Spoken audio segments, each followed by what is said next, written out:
Weirdos, what is up? It is Brian, Weird World War Deuce, and I need to get some painting done before tomorrow's live game. So I figured, the hell, hang out with my pals. If anybody's awake, not too late for some of you guys. It's real late for some of you guys. I don't know, depending where you at. All right, guys. So tonight I have got to finish Mecha Hitler. Yeah. There you go, Mecha Hitler, classic Wolfenstein character. This is from the Wolfenstein the board game set from Archon Studios. It's pretty sweet. Nerd, what's up, girl?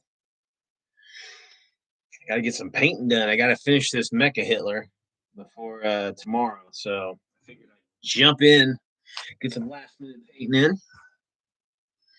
in. You did all your painting for the Weird War action. She is a fellow Weird War weirdo. She started her own YouTube page, and her first video was Weird World War II painting challenge. Awesome. So very, very cool. I'm honored that the first video is Weird War. Appreciate it. Oh, okay. So, you got anything going on for Halloween, nerd?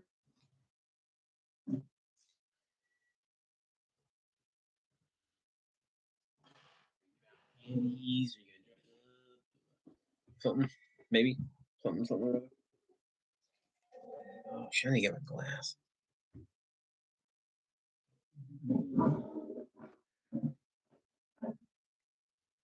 Oh, that's cool. Ooh, spooky movie night. What are you guys gonna watch? My kids are gonna watch the Five Nights at Freddy's Nights Friday, shit, something like that. The like animatronic. It's like a video game, I guess. There's a movie of it came out. They're gonna watch that. They're over at their mom's for Halloween this year, so they're gonna go hang out with her and um, watch Friday Nights at Freddy's. Oh, it's basically like Chuck E. Cheese killing everybody. In fact, there was a movie not too long ago, a couple years ago, the Banana Splits. Now, the Banana Splits, guys, I grew up with that shit. That was like a 70s, like a trippy, like kid show.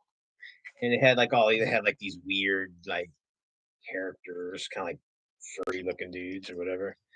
And it was fun. It was cool as hell. And they had all these cool, like little movies, like Danger Island was on there. And was it Huck Finn and some cartoons, all sorts of cool shit. And they but anyway, they made a movie of the things, but they're like evil and they start killing people. I'm just like, what? That was crazy. Oh, okay. Hocus Pocus. Is Hocus Pocus the witches one? The three witches? Baby, is Hocus Pocus the one you watch? I think that's the one that you watch. Hocus Pocus, is that the witch one that you like?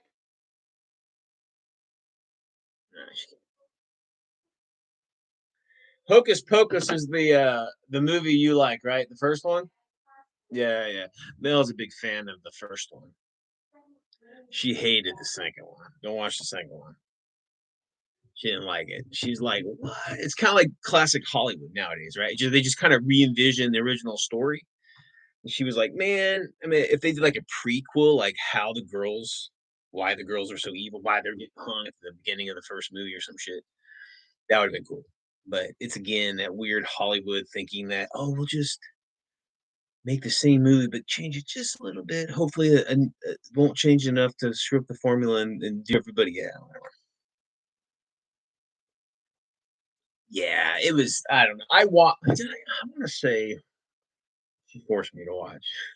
We only watched like the first half of it, and she was just like, I was bored. I didn't. I love like kid Halloween movies, like Monster Squad, Like Ernest Scared Stupid is in my top 5 movies of all time. I'm weird. I'm a weirdo. I've never seen that this year. I need to watch that movie on a DVD. You watch it. Ernest Scared Stupid. I love kid horror movies, right? But didn't understand how Hocus Pocus was like. I think I don't know if it was a kids. I don't think it. I don't know the original. I mean, it was kind of kiddie, but it was kind of serious too. I don't know. Like I like Witches. Witches was good. The first one was really. The second one was good too. Surprisingly, I like the second one. Um, yeah, they screw up a lot of shit, but I don't know. That's the way of the beast. Okay. Earth. Pulling out all the paints I'm gonna be needing for this bad boy. So like in the traditional Mecha Hitler is kind of like a blue, like from the old games, like the IV, like the PC games. But this is like he's like a mech. He's almost like a Warhammer Dreadnought. So and I think they paint him up just like silver, right? I'm like, well, I mean, like if we go World War II, because I'm like, it's weird because I'm weird because it's like I like my weird World War II kind of centered in a historical World War II, right? So although I diverge like heavily off of the historical timeline and introduce all sorts of crazy shit, it's still kind of bound within the World War II, time period, the historical time. Because if you go too far off, it's just like it's not World War II. It's just some other thing. It's its own creation. So I like to kind of, you know, keep it in World War II, but not go anyway. Rambling. So I'm thinking here. I'm thinking. So I picked the Panzer tan color, dark yellow Tamiya. This is the only Tamiya I buy. This and their royal blue is awesome. But Tamiya is so crazy. It's like Tamiya paints are like they're just like they're like they're hard to screw with. You know what I mean? They tend to dry out really quick, in my opinion. Um, they're not. They're enamels, aren't they? Yeah, no, they're acrylics, right? That's right. They're acrylic. Okay, but I usually thin. So I usually use Tamiya. At least this color, the Tamiya paints for my airbrush, and I thin my airbrush paints with what is it? Alcohol. I don't thin it out with water. I thin it out with alcohol. So like I think there's some alcohol in here, and it just dries. I don't know. It's weird. But yeah. Gamers with Coffee, they're good. They're good paints. The Tamiya is like an epic company. I mean, they're out of Japan. They are the quintessential like model company. They're fantastic. I mean, they make fantastic models. They fit together like a dream.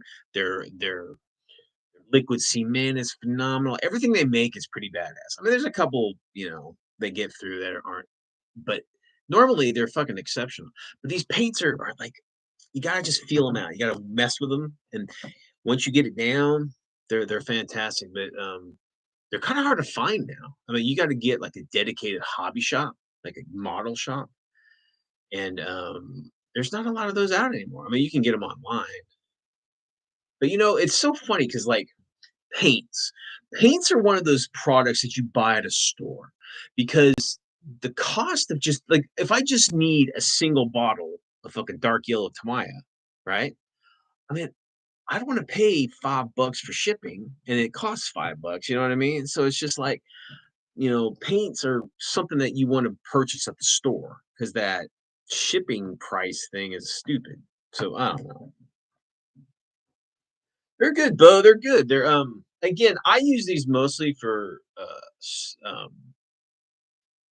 um my my airbrush, but I don't have my airbrush up right now. And I was just, this is like a small project, so I just was using the brush, and it's kind of going on a little weird. But anyway, it'll work. It'll work.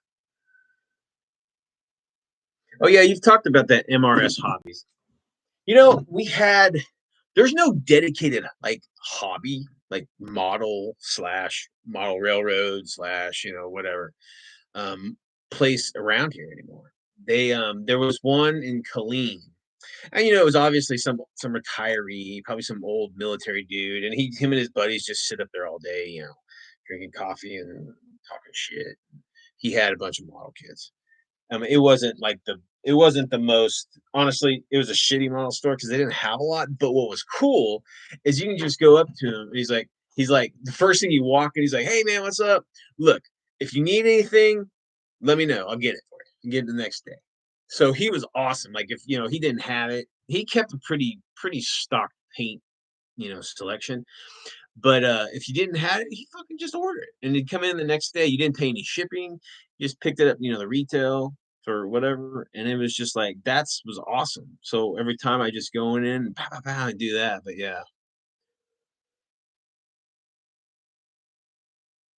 I am painting Mecha Hitler.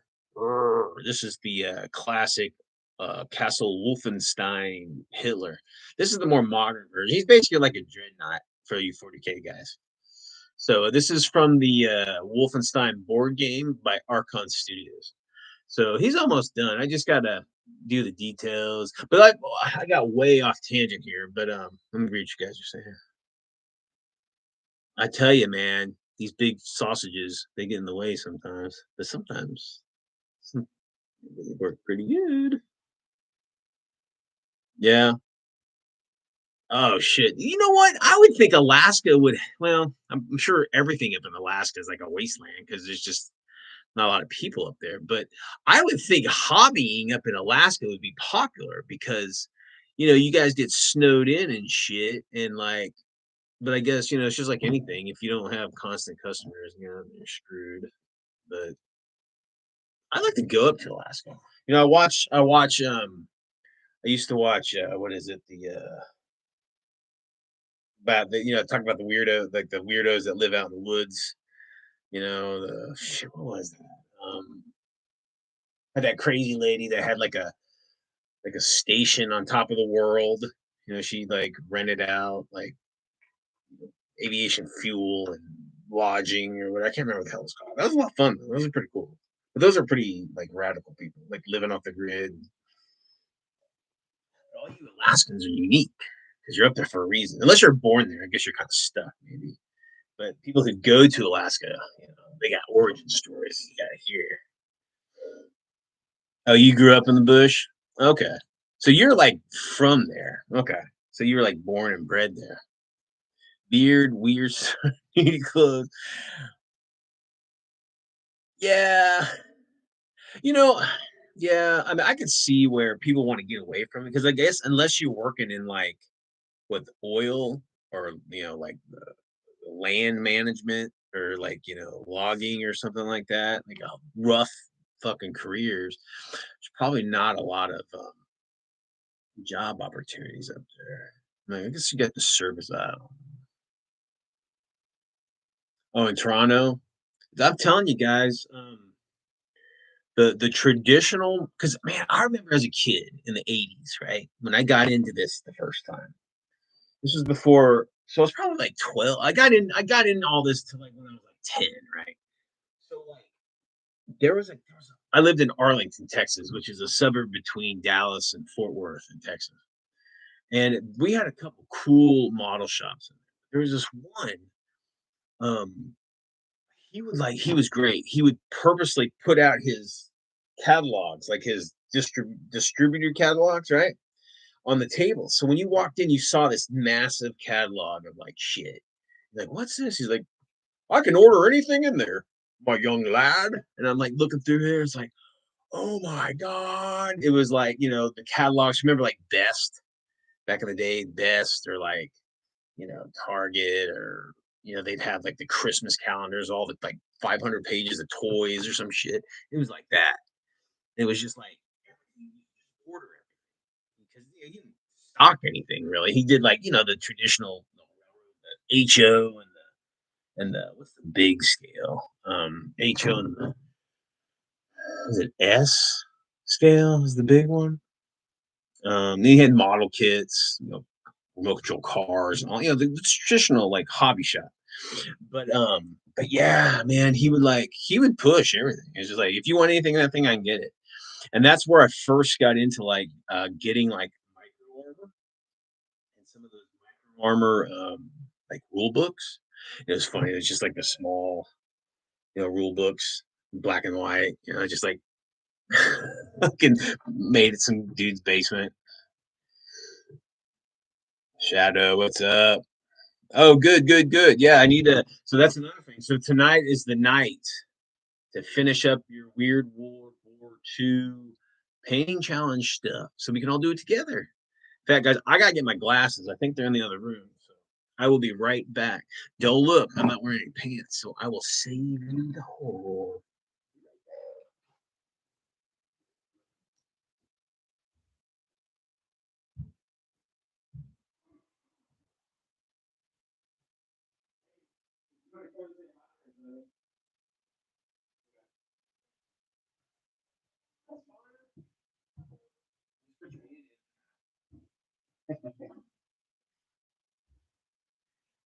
I told Mel to come in and say hi to everybody, but she's like, I don't have makeup. I don't have any clothes. Like they won't care. All right, dudes and dudettes and everybody.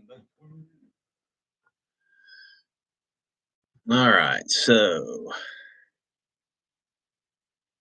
what is your personal house rules, Mega Villains name, and backstory? Do you have a current ongoing? Oh yeah, dude, you need to watch my.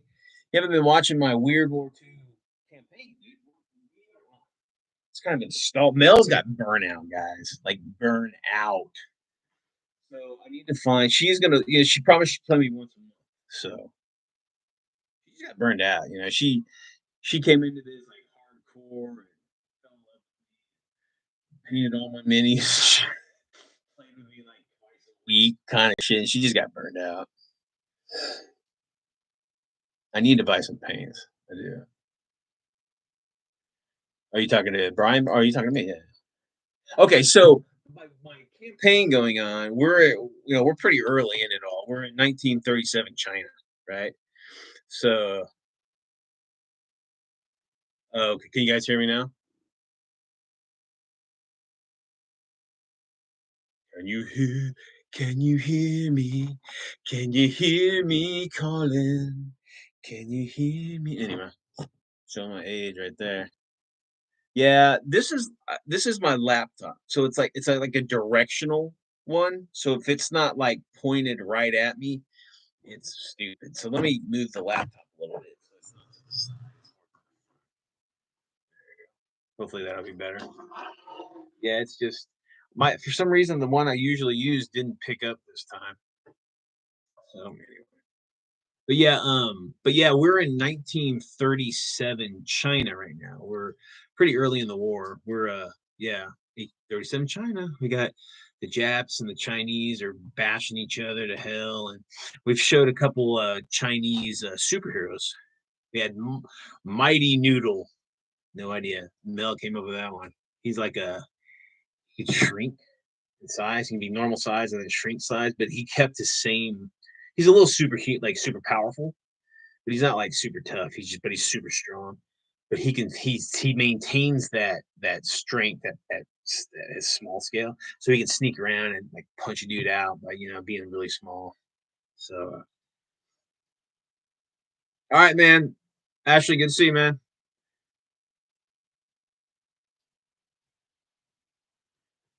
Okay, so I have not played this Wolfenstein game yet. It's one of those like board games, guys, that it's like takes like an hour to set up. It's got like a million tokens and all sorts of shit. I'm not sure if I'm sold on that, to be honest with you guys. I'm not sure if I'm sold on that kind of gameplay.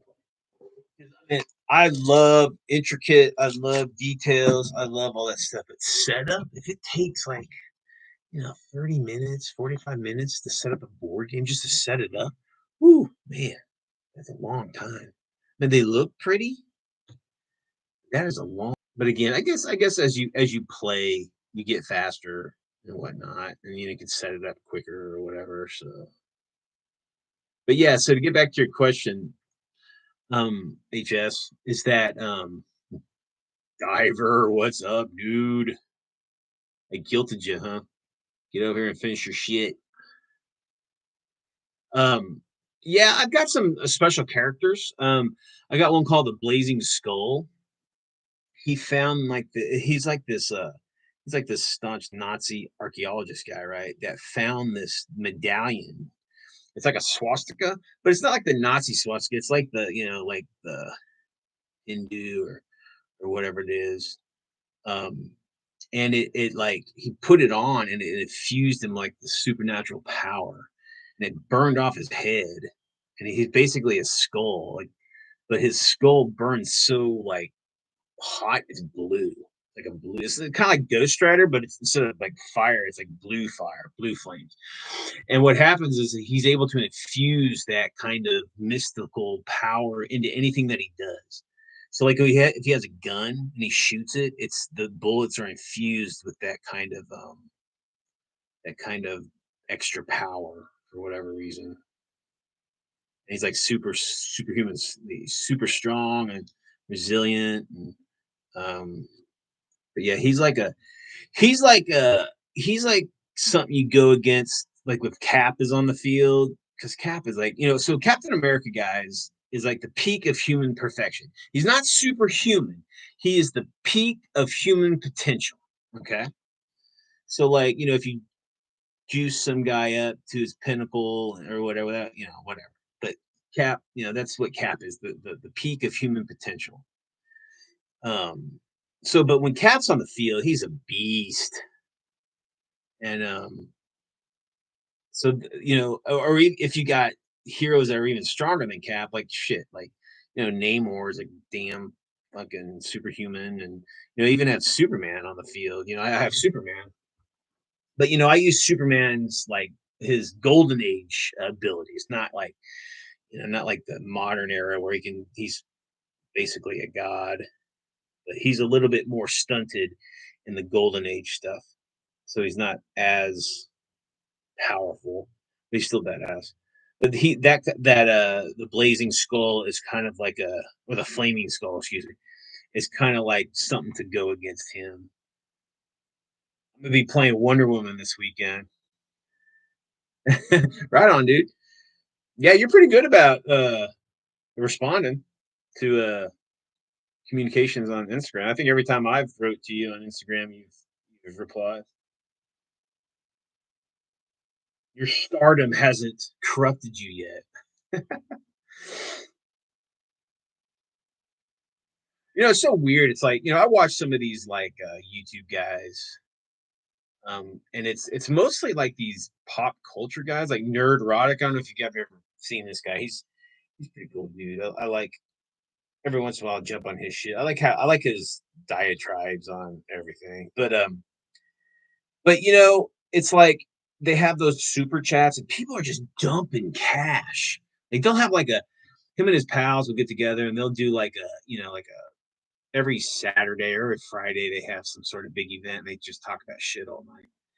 And dude, I mean people are just throwing money at these guys. I'm like, you don't need to give them any money, guys. I mean, they're making shit tons of money because they have ad rev and all that shit. So I mean, I guess unless you want to, yeah, I mean that's cool.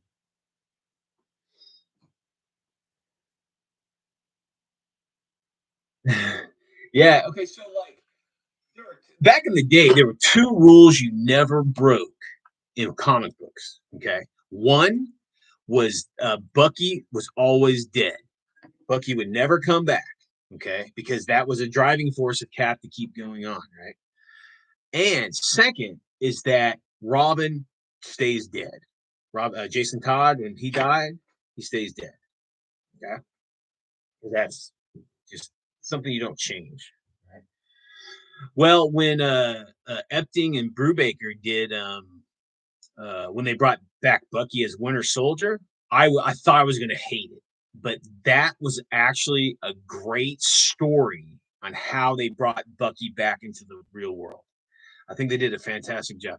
I was a big fan of Brubaker and Epting. I think they did some pretty cool. They did a lot. They really modernized Cap to a point where he wasn't overly modernized, right? I think they did a pretty good give and take for the modern era to the older era. Because I've been reading Cap since I was like a fucking kid. I had like all of them. I had almost all the Captain America comics too back when I was collecting.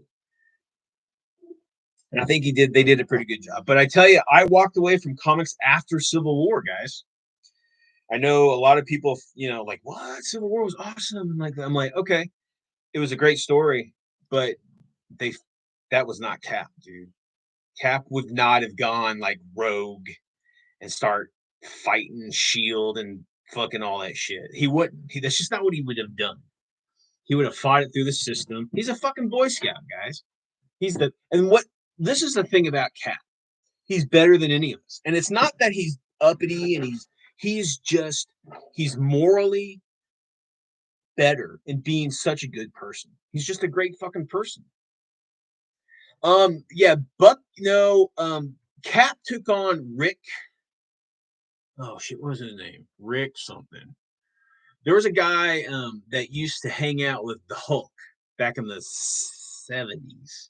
Rick something. I can't remember. His Rick Baker or Rick Banner. No, not Banner. Rick. I can't remember what, but he used to hang out with the Hulk. Well, he kind of teamed up with Cap and became like a Bucky for a little bit, and he became Nomad. But yeah, like Cap, like oh yeah, dude. I have played a couple games against Cap. Is a beast. It's so funny. He's always a favorite at the cons too because he's hard as hell to kill, and he usually doesn't die. He usually kills everything. But one game we were playing, Cap was charging a quad flak battery, and the Nazis he was almost there. So Cap has so we use actions in our game. Like every turn, you get 2 actions, but Cap being the highest of human potential, he has 3, right? And he can run really far, like really fast. And he just didn't make it into close combat, and he didn't have any more actions to throw a shield and shit. He wanted to engage in close combat, and those guys leveled those quad 20s, and they and normally, I mean, Cap's shield, it's vibranium, so it's like it just and it's weird because it reduces the like the was it the kinetic energy impact. So unless it's at a really large caliber, Cap's not going to be pushed back so much, right? But he was deflecting those 20 mils, but they had 2 full actions of was that 2, 4, 6? That's 8 die rolls twice. So that's 16 die rolls with a 20, and it's close. It's point blank range. They didn't miss at all, and it's explosive. And Cap only protects from the front. So it doesn't do all around. So that shrapnel got in behind the shield and just jacked up Cap and killed him. And there was a scream in the convention hall. They're like, "What?" Everybody's like freaking out. But yeah, that's the only time I've ever really seen Cap go down in in a real game.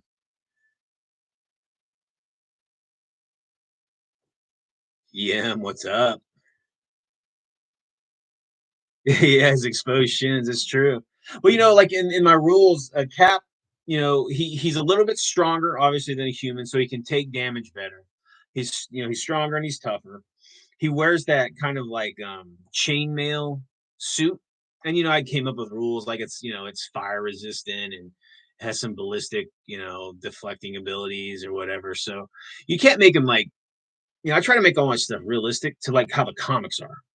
I don't necessarily want to make Cap survive, every game, but I want to make him represented in the way that he would be in the comic books. So, like a shield, right? He can throw a shield up to 30 inches in one action. So, and what it can do, it can travel 30 inches. Okay. Now, it's up to you, the player of Cap, to decide how it travels. So, like, you say, okay, I got 30 inches of movement. And what you can do is if it can come back to him because it can bounce off shit and come back to him. But that full range of movement has to be within 30 inches. Okay, so Cap throws it and it hits the water cooler. bounces up, hits the ceiling, hits that Nazi in the face, hits that Nazi in the balls, bounces off the Panther's turret, comes up, hits the UFO, and comes back into Cap's hands. That's what you do. You just tell me, and if will do the damage to shit that it hits or whatever. Yeah, it's a lot of fun. People have a lot of fun. So and that's another thing. It's like what's cool about these weird war games, guys, is that it's a lot different from like tournament play. Because tournament play is about securing objectives or securing, doing mission. It's not playing like the story. So it's like Space Marines are not these superhuman beings that, like five of them can basically take over a whole fucking planet. But you lose the flavor, and I don't want to lose that because I'm telling the story on the battlefield, and I want people to recreate their favorite characters in miniature on the battlefield. I want them to see and they do. People play like the adventures that they've read over the years, or like they used to play as kids and shit. It's fantastic. That's what I like playing. It's not about army lists. It's not about special rules.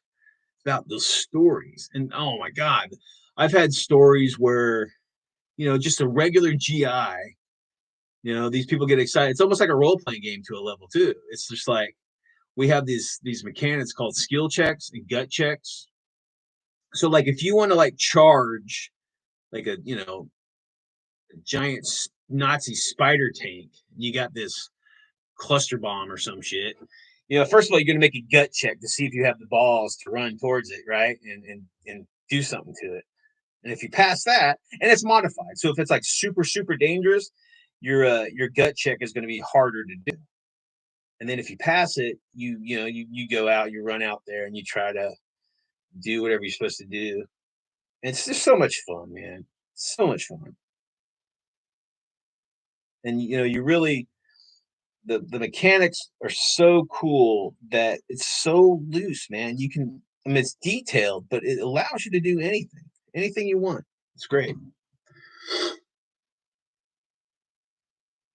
And I love narrative games because it just means more. It means more. Because look, guys, we put a lot of time and effort in these damn toys. We paint them. I know you guys give them fucking names, or the ones that have done cool shit in your games. You give them names, or you might even like write their names on the bottom of their bases or on their bases, and you give them medals for like awesome actions, and all that shit. It's like let's not lose that in our gameplay. Let's do that. Let's you know like in my game, you can become a hero or a coward. There's different things that happen when you're a hero or a coward. And, oh, it's so much fun. And you remember that you give those things characters. You give them names. Give them a special rule. You got to find those people that want to play like that. Because I think a lot of people think the hobby is only like the tournament play. Man, guys, if that's how you feel or that how you think that hobbies like, it's not true, man. There is so much more about it out there. So much fun if you just think different, break that mold, have those stories. Each guy is like fucking character. Like, and have those. You don't have to give special character, rules for every single little thing, but you can if you want, you know. Sure.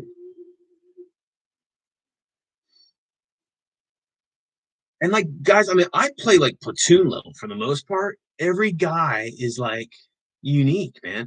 Because like we play like each individual has two actions, so they can do whatever they want.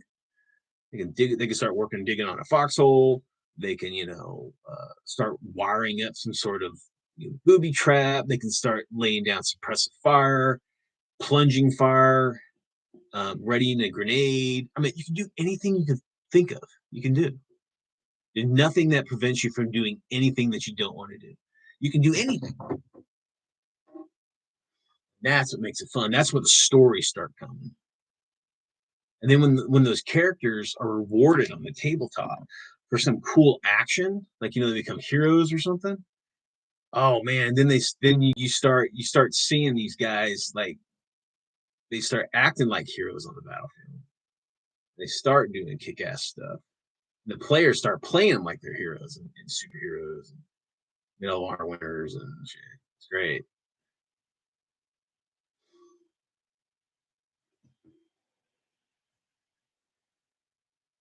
Oh yeah, that's where my system is based on is Easy Eights, guys.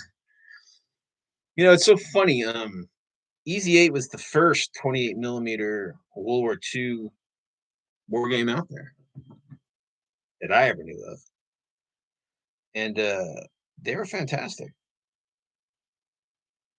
They had a great system. In fact, me and my buddy JC, we tried to buy it, and they disappeared. They picked up shop and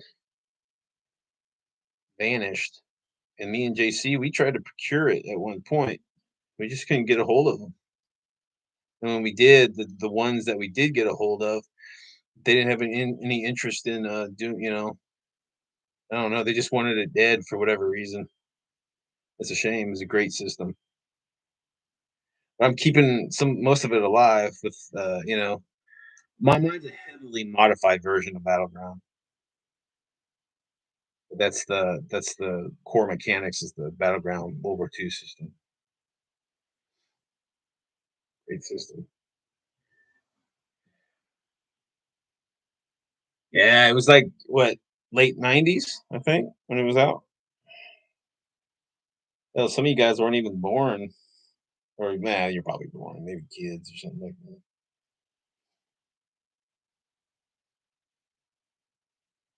So Mecha Hitler. Okay, think of these guys. Mecha Hitler, right? The Warcraft, the Warcrafters of Nazi Germany make Hitler this badass dreadnought suit, right? What the hell is that? Hold on a second, guys. There's something going on outside. I'll be right back. Okay, talk amongst yourselves.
Sorry about that, guys. I guess there's a bunch of kids running around outside. It's like fucking 10:30 at night. I'm like, guys, in your own house, go play in your own yard. I'm one of those. Get off my property. No, it's fucking 10:30. Kids don't need to be running around. They're nothing doing nothing but getting in trouble. At least I would. Oh, Vor was awesome, guys. That was a cool game. Had some cool minis to it too. I like those, like the bulls. Glasses go on my head. That's one thing, guys. As I get older, I have to have glasses.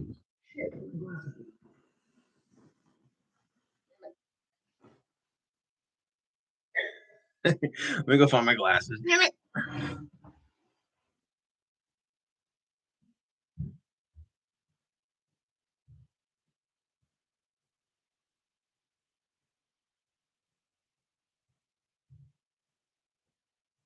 It's just like those people that are moving.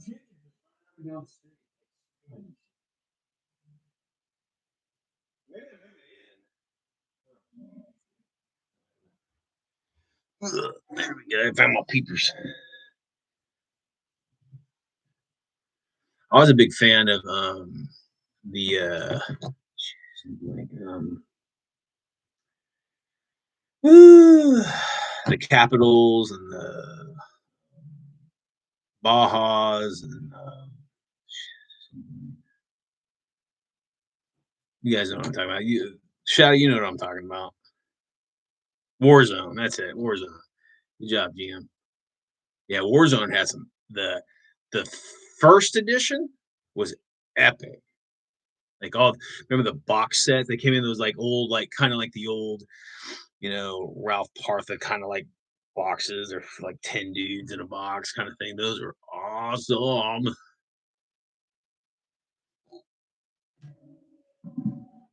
I was a big fan of the Bajas and the Cybertronic, those Hussars. The Cyber, man, those were cool as hell. Those would look like a badass like maybe like a 40K like cult, like machine cult kind of army, or maybe some chaos dudes, or some, maybe even like an imperial, maybe some mechanicus, some other.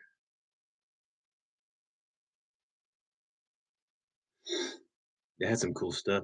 I always wanted that big Baja's tank. The what was it, the Grizzly? I guess they made a resin kit of that at one time. It was like a bazillion dollar. I always wanted that. That thing looks so awesome. It looked like one of those tanks from you guys ever see Valley of the Wind? Nausicaa? Valley of the Wind? There's like I can't remember the bad guy country that had those kick ass looking tanks. Kind of looked like one of those tanks. That's pretty cool. In fact, talking about Nausicaa, Valley of the Wind, I think Black. Oh God, what was that company called? They make like "Don't Look Behind You" or oh hell, it's like a horror black site games. They made a bunch of like Nausicaa looking things. They're pretty cool. Oh yeah, the Grizzly.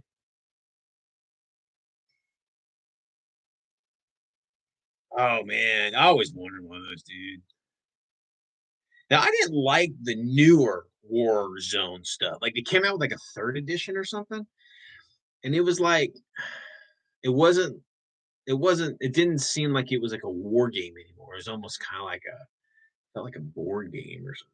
You got five troops fight against five troops. Like, that's fine and all, but Warzone was like corporations fighting corporations and shit like that.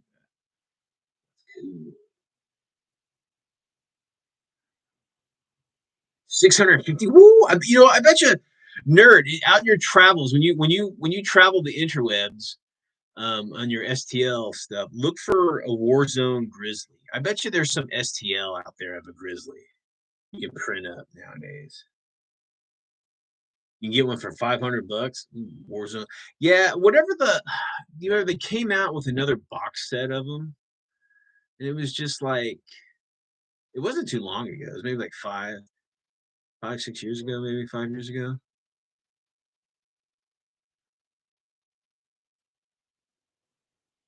Yeah, those Grizzlies were fucking cool.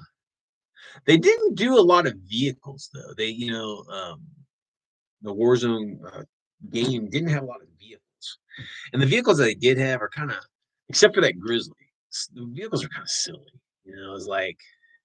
It's like those old like 80s kind of like war machine looking things. They just kind of open top, kind of overdone weapons and kind of silly looking. If they kind of see what like I like some realism in my fantasy. That's why Dust I love Dust so much, is because most of their stuff was kind of like set in like a World War II kind of like engineering look. It looked like this looks like it was really been produced in World War II. It didn't. It was like totally off the board. I mean, it kind of got a little crazy, but it was mostly stuck in World War II. Oh, the purple sharks. I remember those. The one thing I didn't like the Capital like helmets. They're like football helmets. I'm just like, I don't know. Maybe they could come up with a better like beam protector than a football helmet. I don't know. I mean, it was okay, but yeah, they look like the old timey football helmets, like the single face bar across of it or something, or whatever. Yeah, it was just kind of silly. But was it the Mishima, the Japanese kind of like they were pretty cool. They had some cool looking stuff. Kind of look like they look like was it the Mishima, the Japanese kind of like they were pretty cool. They had some cool looking stuff. Kind of look like they look like samurais. But I love the Cybertronic guys. Those look fucking cool. Some of the demons were okay. The Azeroth, he was kind of his stuff. His guys are kind of cool. I can't remember all the. I used to have all the books. What was it? Was it Target? No, not Target Games. That was like the. That was the second. Target Games was okay. But it's the third edition that I hated. Yeah, the newer one. The Target Game box set that wasn't bad. It came with like the. Was it the Imperials and the Bajas? I think those are pretty cool. But I like the originals better. But you can still buy all that stuff, guys. I can't remember what company's doing it. They have all the molds for all that shit. You can buy it all. But I cannot remember who has it, who has the rights to it now, who's selling it. But it wasn't too long ago that I found the company that did it, and the whole catalog is for sale. I didn't see the Grizzly though. I mean, that was kind of like a special thing. I think it was kind of really limited edition. In fact, I want to say that Grizzly was made by ArmorCast. Remember, ArmorCast was making like when back in the day when uh, uh Games Workshop was third partying out like for people.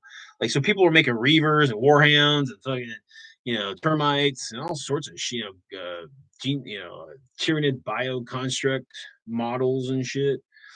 They were buying all they were third parties were making all that stuff. And I think it was ArmorCast who made the Grizzly. Yeah, I had all that ArmorCast shit, dude. I had all the I had two I had one Reaver. I had two Warhounds.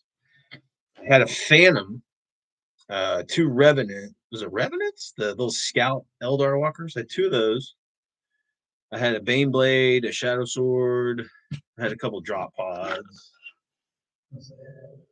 I had the Metal Thunderhawk. I was a dummy. I was a nut back in the day, guys. It's funny because if you think I hate Games Workshop, because I mean I used to fucking love it, man. I used to be into it hardcore, and it just changed on me. I just didn't like the change, and I sold all that shit. I just so disillusioned in what happened to it that I got rid of it all. But I had I had every Space Marine model up until like 1992 or 3 years. I had every single Space Marine, everyone, the Christmas Marines, the Rhino Marines, had them all. I was a hardcore 40K. I loved the Eldar, like the Rogue Trader looking Eldar. But when they started to kind of streamline it or whatever, I didn't like it. They didn't look as cool as mine. Yeah, I was a hardcore 40K player back in the day.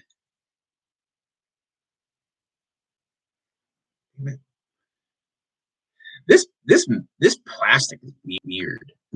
This I didn't put on a fucking I didn't do a base coat, so that's one of the problems. But this plastic, it's like a hard. I don't know. It just doesn't hold. The paint doesn't grip on as good as some of the other plastic things. But whatever. It's just I should have. I should have fucking.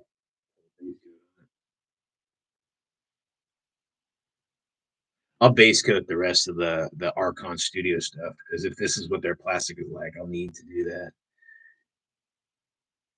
Because sometimes, like some of this stuff, you don't have to. It just depends on. I mean, it's so weird. There's so many different formulas for whatever out there that it's not really not until you paint it, how it's gonna hold color and all that shit. So Sometimes you got to do those.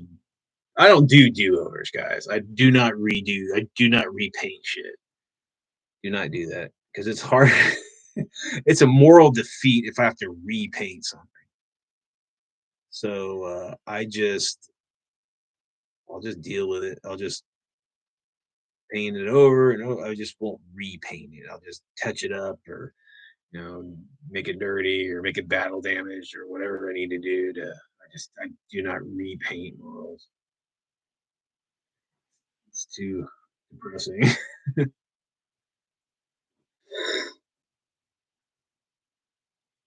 Oh yeah, Chronopia. That was pretty cool. I didn't really get into that one. I'm not much of a fantasy like wargamer.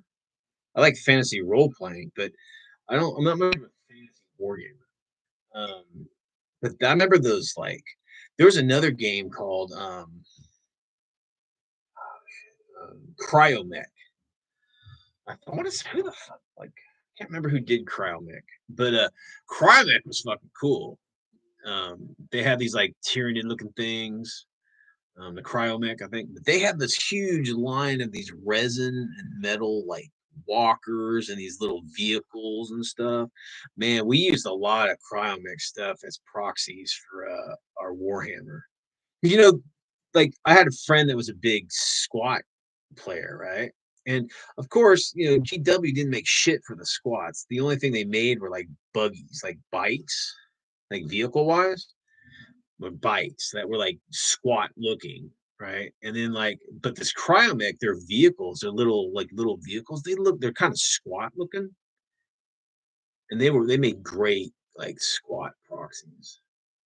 And their walkers, the walkers could be used for anything, man. You could chaos them up, or you could do Imperial Guard them and whatever. Those are really cool models. No, no, yeah, that's probably a pretty. Thanks for looking, nerd.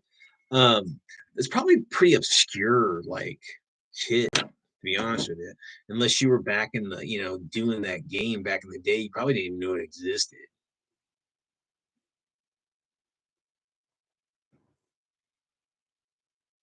You get rid of your stuff, huh, HS? Dude, we all go through those purges, man. I mean, you know, like I've said this before, but you know, about shit. I got married, I had a kid, had two kids, and my marriage went to shit. I had to really streamline my life. And plus, gaming, I just had so much shit. And I'm like, okay, I gotta stick. So I said, okay, I'm gonna stick to one scale and one time frame. So I picked 28 mil, and I picked 1930 to 1950. And all my gaming is going to be within that time frame. That's what it is. So I was playing almost Weird War 2 exclusively anyway. So it's like that's what I did. So I sold everything that did not fit that, in that category. So all my 40K went, all my like historical, like ancients, and all my like. I never did nappies, but I had a revolution, British and American armies, revolution, British and American armies. Had ancient Rome, like Gauls.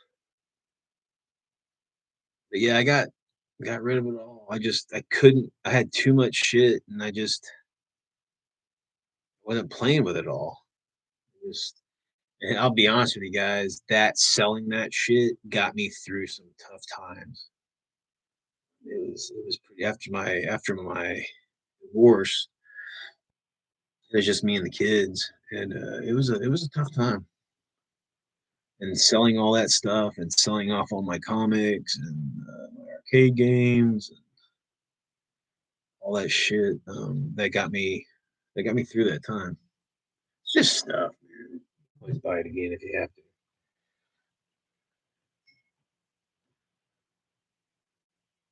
There you go, the Grendel. Yeah,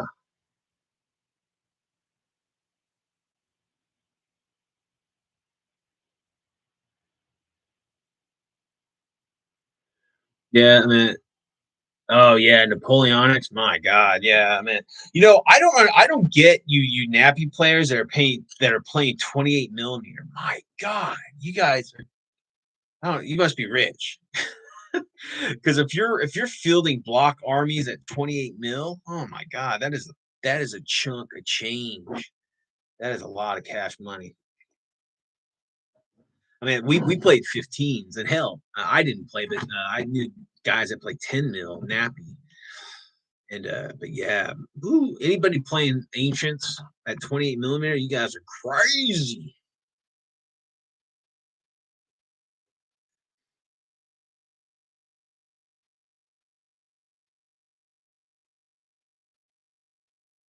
Right on. Yeah, you guys, yeah, man. If you guys talk amongst yourselves, listen, guys, we're a family here. Let's back each other. Let's ask each other. If you guys got something that you don't want, and someone else does, I have no problem with you guys communicating with each other through any of our locales. Not at all. Just, don't screw each other unless it's,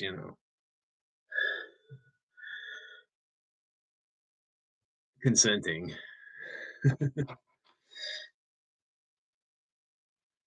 But yeah, I played a few games of Warzone. It was pretty fun. Enjoyed it. It sucked because no one played it around here or where I was at. Everybody was stuck, in the 40K stuff. And I think that, I mean, although it wasn't a lot alike 40K, it was similar. And I thought it was very unique. I thought it was a unique system. And I think it had more I don't know. But yeah, it just never took off. I think it came out around second edition or third edition 40K. I think that's when it came out. And I think that's when 40K started taking off, isn't it? Like third or fourth edition is when it really like got crazy. I don't fucking know. Man, you're crazy, diver. 28 millimeter Greeks, and I've seen your Greek. You and Rangers Greeks, dude. You guys are going broke. You can pay 15 or 10. You can do all of the battle, But man, I just that's way too much, like to make those. But I guess it depends on your rules. I mean, depending on what how you base them, like whatever your rules say. If it's only like, I mean, even 10, 10 to a block, that's a lot of troops, man. On 28 millimeter dudes. But shit, they look cool as hell. 28 millimeter looks fantastic on the tabletop. A bunch of my buddies I play with, they're all old timers, and they get all their shit painted professionally. And all their nappy is 28 or 32s. Yeah. So like or no, yeah, 30, no, not 32, 54s. Excuse me, 54. They play some 54 millimeter nappy too, like some skirmish shit. But man, those paint jobs are phenomenal. But those guys, they don't play with anything that isn't painted. So they got thousands and thousands and thousands and thousands of models, vehicles of every fucking scale, history, board game stuff, all painted. And it's just like, woo, it's amazing. Slapping tickle cub. Hell yeah. Perry, I like Perry's, but they size small to the other scales. They're like true 28s, so they're closer to 25s. But I dig Perry. Perry, they got a lot of love in this hobby. They're big historians, so you get some good looking stuff out of Perry.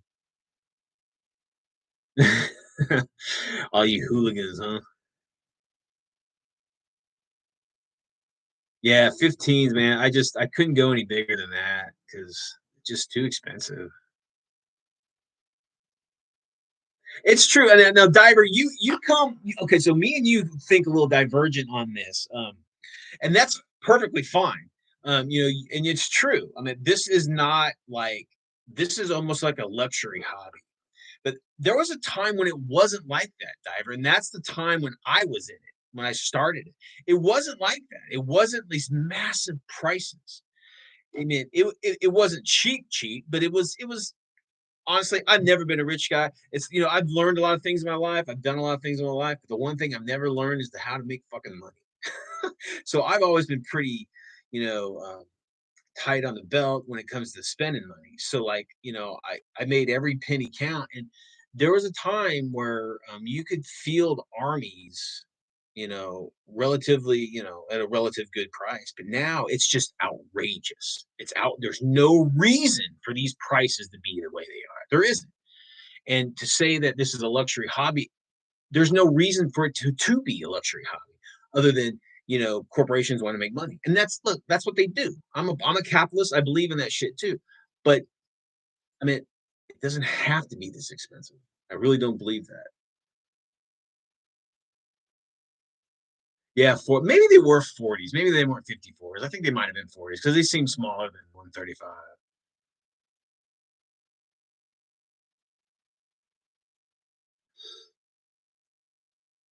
No costume, no candy. That's right.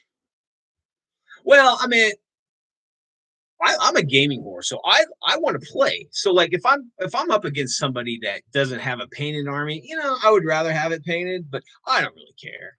I'm pretty mellow when it comes to playing against folks. But one thing I do demand is that if it's something, it's got to represent whatever it's supposed to be representing, right? So like you can't just it can't be a Sherman tank and say it's a fucking shadow sword. I mean, it's gotta look like the thing that we're fighting against or some shit. Well, geek chic is such a thing now that, man, I was ridiculed when I was, I mean, I'm sure you old timers out there, there was a time like I was a comic book guy my whole life. I was a punk guy. I'd wear TSOL t-shirts and cramps and D&D shirts and comic book shirts. I'd wear Captain America t-shirts at school, the old Kirby stuff. And I was an outcast. I didn't give a shit. But it wasn't like this popular thing. It wasn't cool, like to the mainstream. I always thought it was cool. I was always a cool bastard. No one else thought it. but but yeah, that geek chic, but it's so huge now that these companies can and see this is what I'm coming from. Is like the people coming into it, right? Into the hobby now, they've not known it in any other way. They've always known it to be expensive. They've always known it to be, there's a certain threshold for you to, pay wise to get into it. Um, but like so us old timers, it wasn't like that. Now I remember the old like micro armor shit. I remember the most expensive thing was the rule book. That was like $10 or some shit. Like, I don't know. Again, I might be stuck in like, we get we get into our, you know, how it was our way, so it's the right way. I'm not saying it's wrong or whatever, but I don't, I've owned a miniatures company, guys. I mean, take it that, I wasn't making, hundreds of thousands of minis, I was, it was pretty small, but I mean, metal wise, like 28 millimeter or 32 millimeter figure, 32 from the feet to the top of the head. Um, about 68 cents a mini in metal. That's a pewter tin, and that's a commodity, so that can go up and down depending on the world market. But like mold making, the vulcanized rubber molds, if you know how to do it, it's not that expensive. And again, if you're pumping out shit tons of minis, they're not going to last as long. But again, the most expensive part for me was a sculptor, and a sculptor was about $10 a millimeter. So for each figure, it was about $320 for the green. Yeah, man, the Napoleonics in 20 millimeter, 28 millimeter look fantastic though. They're beautiful.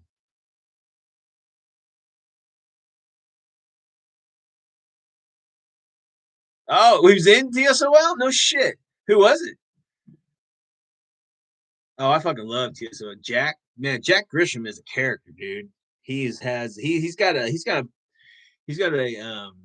biography or whatever biography. Yeah, he wrote. It is hilarious, dude. He was a he was he was a heathen, man. Good times.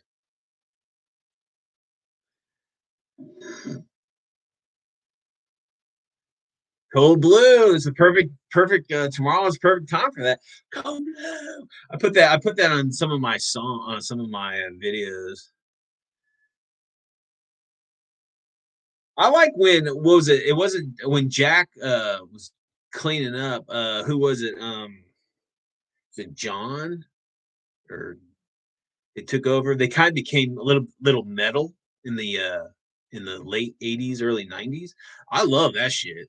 I love that stuff. That stuff is great. Oh, Bob Ollie, really? Dude, you got Jackson and Ollie Greens? Dude, what the fuck? Man, that's awesome, dude. Ollie's still doing some I saw him do some was it some sci-fi? Almost kind of like a Flash Gordon line, like the movie, or maybe it was John Carter-ish stuff. Now that guys, so Ollie, if you don't know, he did a lot of the orcs back in the day, right? And like for Games Workshop, and they're just he has his distinct style.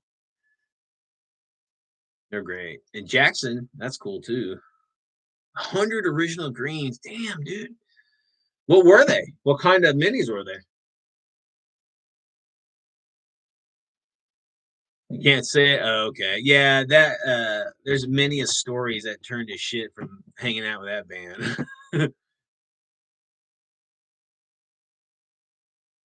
Oh, dude, I'm sorry to hear that, man. Dude, you could sell those greens, dude. So see that we talked about that earlier. We're talking about like most mini lines never die. Someone just buys it or takes it on and puts it in their own catalog. I know that I'm not a big fan of Weiss Brigade Games because we have a big. I think his services are shit, but his stuff is pretty. He's a nice guy. Don't get me wrong, but I just think his service are shit. But I know he buys a lot of like pre-existing lines. I've sold some greens to him in the past too. He pays pretty well for it. So, if you ever want to, oh, all he did the dwarfs, okay, and the squats. That's right. Lizard troops, no shit. And the beholder, oh, dude, that's awesome. Yeah, I have a couple of those. Like, I could have been a nicer dude back in my youth. I've only had one instance where I was a shit, and I said I was sorry. She hates me for it, I don't blame her. I was a dick, but you know, my youth. You learn and you grow from it. And you don't make the same mistake again.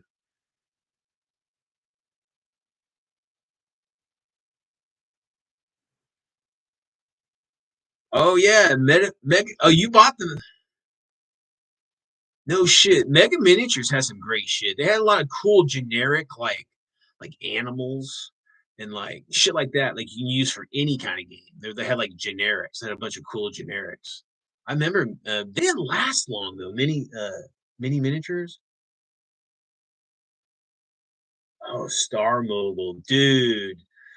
Shadow, you probably know Star Mogul.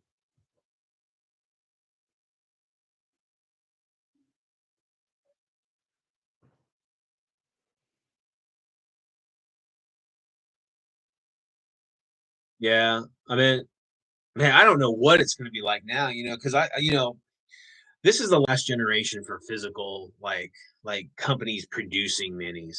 I mean, I think, and it's almost there. Like Nerd says, I mean, the plug and play 3D printing is almost there, and I seriously think that it's going to be companies printing STLs for people, and it's just people selling STLs.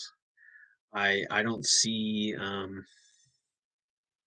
it's going to be it's going to be rare to see, gaming stores, if there's even any more gaming stores, carrying any miniatures. So I drove around all the gaming stores around me in the like 30 miles of my house just the other week.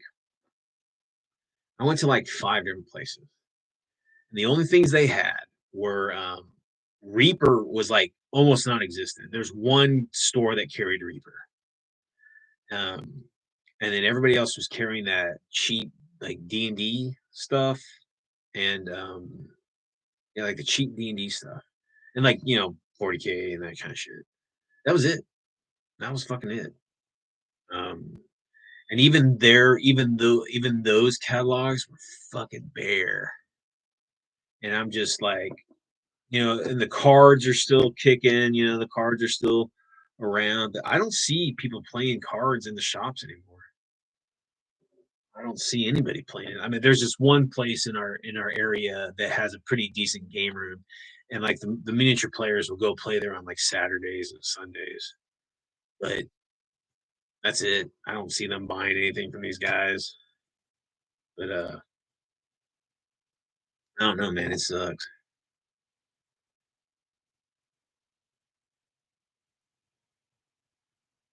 Oh, dude, that sucks. You got outbidded.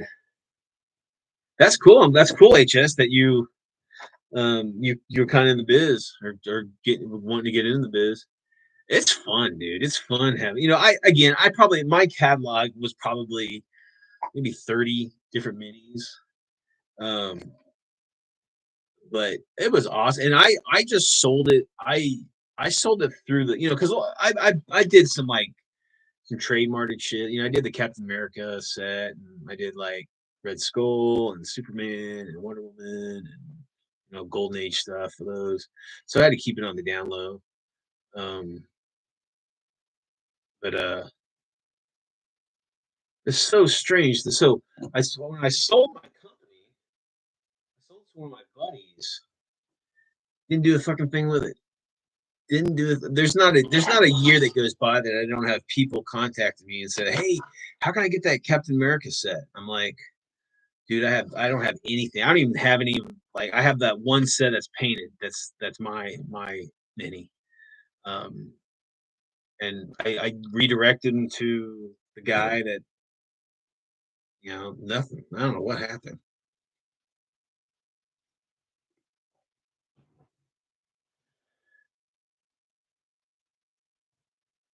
So you have 3 shops, really? That's cool. Model supplies, all the minis at the comic shops, or only the newest of what the kids want.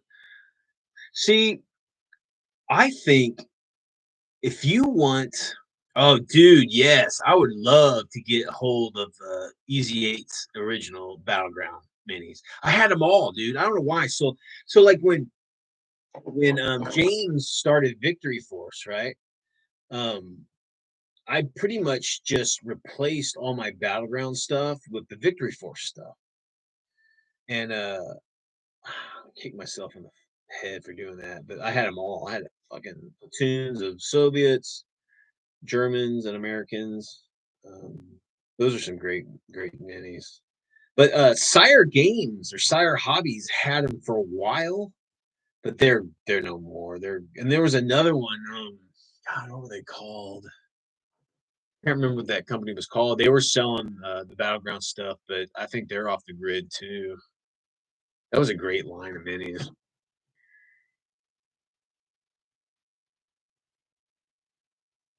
It's true. And see, that's one of the things that, like, we got to get these prices down, because, guys, I mean, this is the hard reality of it, is that if a fucking tank, one tank costs $80, just one thing costs $80, right?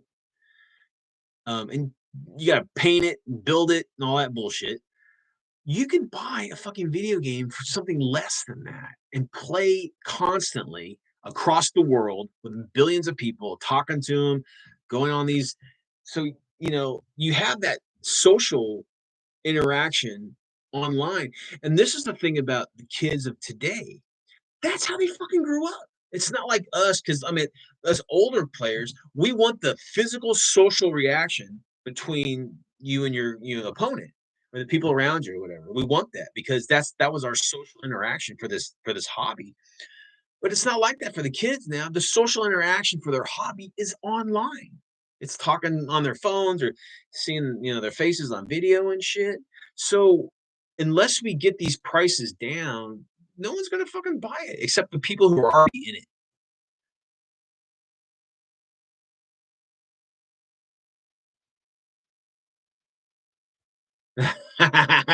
It's true. It's true. Matlock, huh?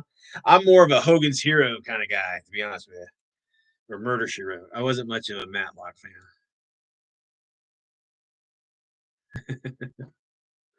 No, but I mean, it's just that's why I love conventions. I love conventions. Conventions are if you guys don't go to cons, don't go to a con for a fucking tournament. Don't do it.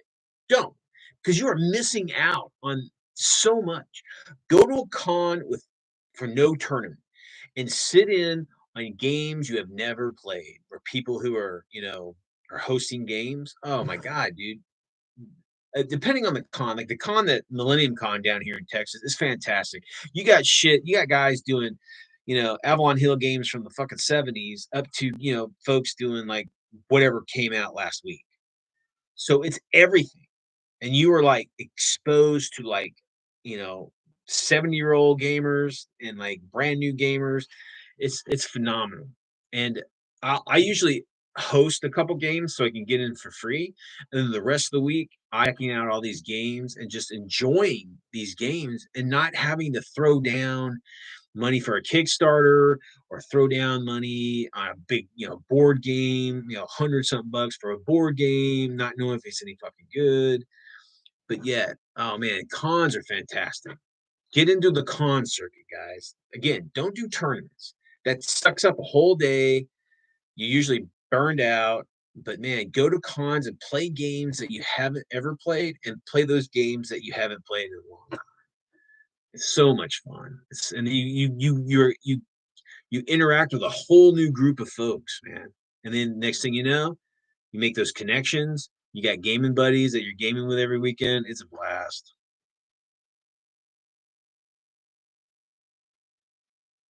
Oh, Gwar, yeah. What, Rumble in Antarctica or whatever? Yeah, Rumble in Antarctica, yeah. Oh, dude, Gwar is fantastic.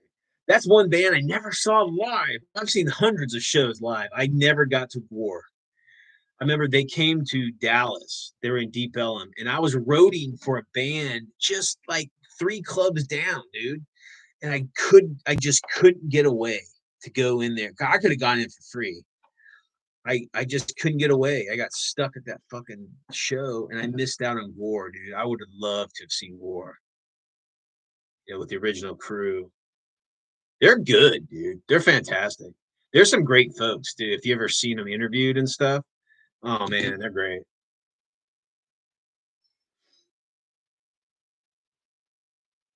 Yeah, and that's another thing, guys. Most cons, they have like the flea markets. Oh my God. Guys, just imagine a garage sale of nothing but gaming shit.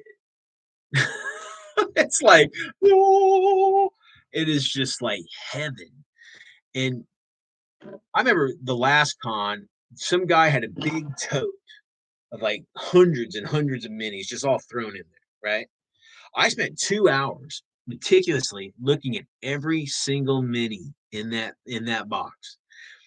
And I bought like he was saying, yeah, every piece is 25 cents or 50 cents or some shit, right? I'm like, okay. And I bought like 3, 4 bucks worth of stuff. Man, it was like heaven. Heaven. It reminded me of the old days when I was collecting comics, when comic conventions were nothing but fucking comics. It's like thousands of long boxes of comics. And all you did all day long is you just flip through long boxes of comics. Man, that was like heaven. You smell that kind of like that old like comic book smell and the stinky comic book, creator guys. Oh, nostalgia. But yeah, anybody who hasn't been to a con, go to the con. And those conventions, those like flea markets, dude, it's like a garage sale. So like if you go up there and you find something that you want, eh, like, hey, I'll give you 20 bucks for this. He's more than likely like, yeah, cool. It's guys just trying to get rid of their shit. You can get some really good deals. You can make some good friends. I've made a lot of cool friends at the conventions. Good contact, business contacts. Yeah.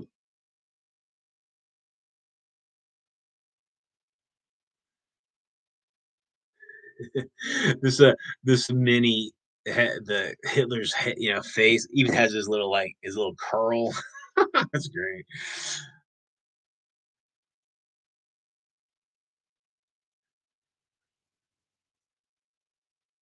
Oh, you're trying to mail him back. Oh, dude, yeah, being up in Alaska, shit, yeah, I'm sure mail is a bitch. I couldn't imagine like the guys down in Australia. Man, they have some good companies in Australia. Like Eureka is a fantastic minis company down there, and in Battle Group, and that the guys who do Flames of War, they're down there. So you got some pretty heavy uh like but yeah, if you're trying to buy 40K shit down in like or like Warlord stuff down in like Australia, my god, or like Japan or something. Woo, that's pricey. Yeah, I think so like last year our Christmas special, James from JVC Paint won, right? And he won. I had this weird World War II like kind of like a novel that I sent them. And it's like, just like a graphic novel looking thing.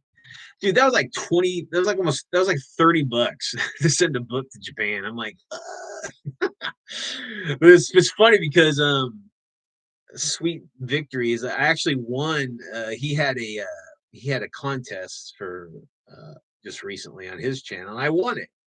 So that's pretty cool. I'm gonna get a painted mini from him. So that's pretty cool. He's gonna have to pay the same amount to get it back to me. That's pretty cool.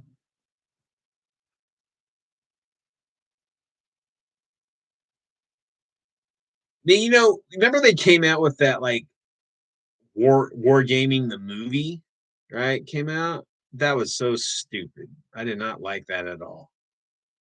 I was hoping to like have like a history and like people showing off these badass collections and just I don't know. It was disappointing, but I would love to see like a place where like maybe a site or something that just has people's collections and stuff showcasing their collections. I just love to see all the old shit. And when you get into this hobby, you start to do unique stuff, right? There's all that unique stuff that we just don't that we haven't seen, right? And I would love to see all those like, those, privately commissioned minis and like conversions and all that cool shit that you normally would never see. I love this hobby, guys. And this hobby has really got me through some hard times, and it's kept me grounded in certain times in my life, and it's just I love it, and that's why I want to plug it and help those that are into it that love it as much as I do, and I want to get people into it, because it really is, man. And that's like we got to have a community that isn't assholes, because trust me, there's a lot of fucking assholes out there.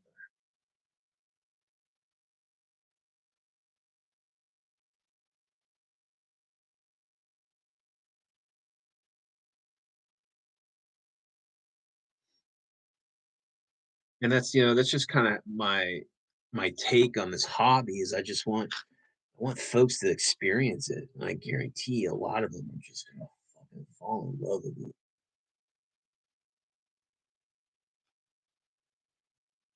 They just have a chance to do it.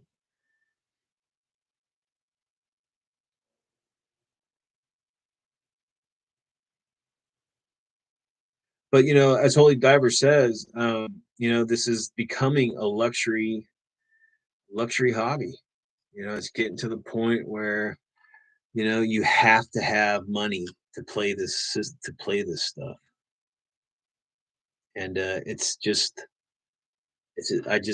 makes me sad. Seriously, it makes me sad that like not everybody is able to enjoy it, like that I have for so long.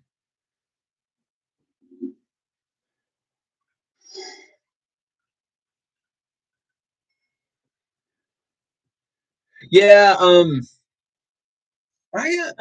I just bought some of their Chinese stuff. It sizes really well with Warlord, but Warlord stuff's a little small too. Oh, Gringo 40. Yeah, oh, I love Empress, man. I need to get from Empress, I need to buy a couple platoons of Franco and I need to do their Spanish Civil War stuff. I need to do was it the Republicans and the fascists or whatever the fuck. I need to buy some because I want to play out Spain because we're in 1937, right? So I'm trying to do all the conflicts in the world, right? Eventually, but so I need to pick up some Spanish Civil War shit.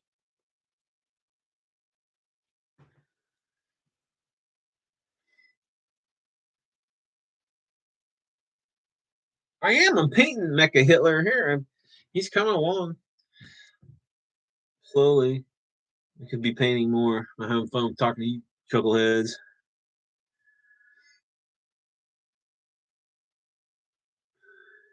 Well, see, so we were talking about that earlier. I didn't ever finish my thought on that. So, like, I mean, in the game, Mecha Hitler, like the PC, he's like blue, whatever. But like in the Wolfenstein new games, it's like silver. It's just all silver. But I mean, they didn't fucking Germans didn't do silver, right? It's that Panzer tan shit.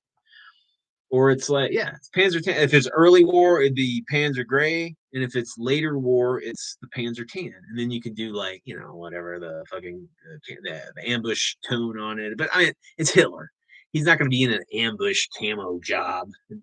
He's probably just, you know, I'm tempted to. I mean, I wanted to put like some decals on it, right? But I mean, so okay, so you're the warsmith for fucking Hitler, right? Would you put any kind of identifying marks on his thing?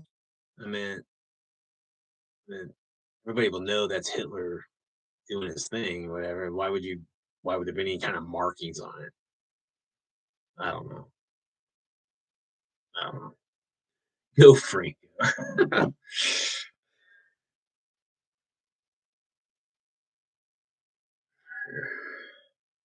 So here it is so far. The camera sucks, but again, this is just the block colors. I'll do a wash on it, and then I'll do some dry bushing on it and whatnot. So, all right, nerd, take it easy. Oh, dude, I have those guys that I play with. They have a 28 millimeter Alamo. It's fucking awesome.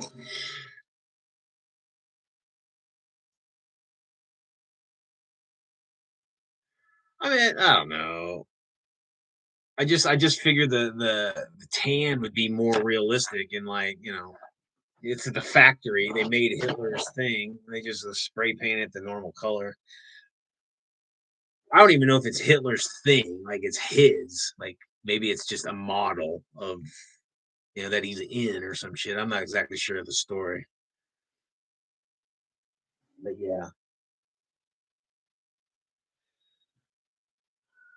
he's got some badass guns here. He's got these Gatling guns that like these look like at least they're fucking 20s, 20 millimeter shells, if not 37 millimeters. That's another thing. I try to do like in my game, every weapon has its own kind of thing, right? So like a 37 is different from a 20, you know.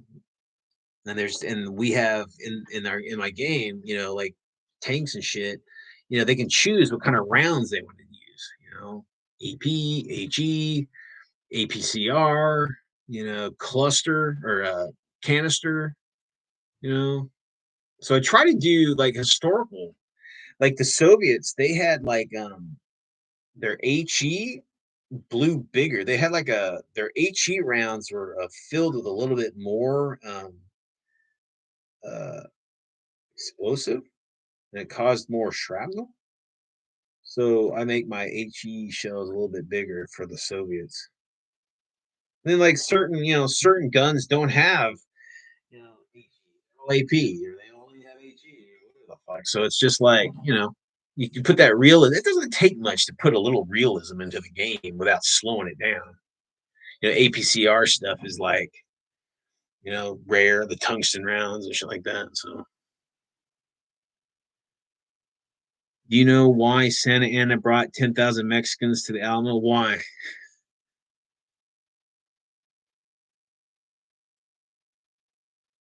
The car wouldn't fit anymore.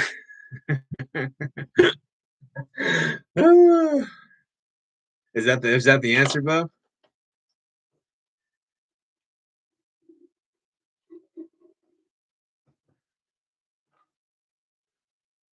He only had 3 trucks.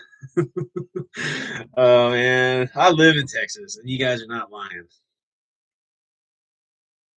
What drives me bonkers, guys, what drives me bonkers is it's not to this day, it's not a day that goes by that I don't see a Hispanic family riding with their baby on like mom's lap.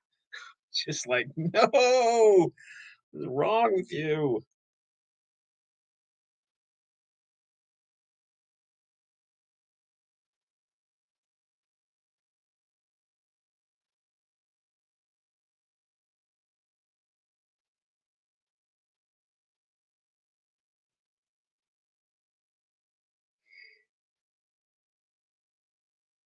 I dig the Texicans.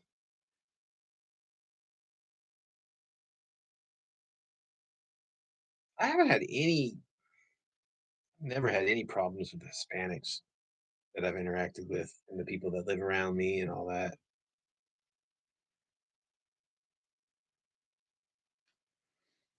I mean, there's a problem at the border. I mean, it's not that we're being, it's we just where are we gonna put them? How are you gonna feed them? Those are real world questions. It's not just about letting people into America. It's like, well, when they get here, what do we do? It's bankrupting cities. It's bankrupting, in those northern states. Our governors sending, immigrants to like these bigger cities, and um, now they're feeling it.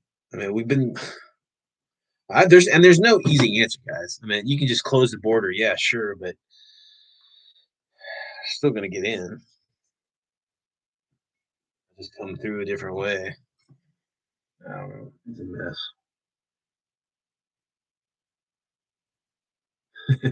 I love. I'm not into like traditional Mexican food because it's to me it's bland.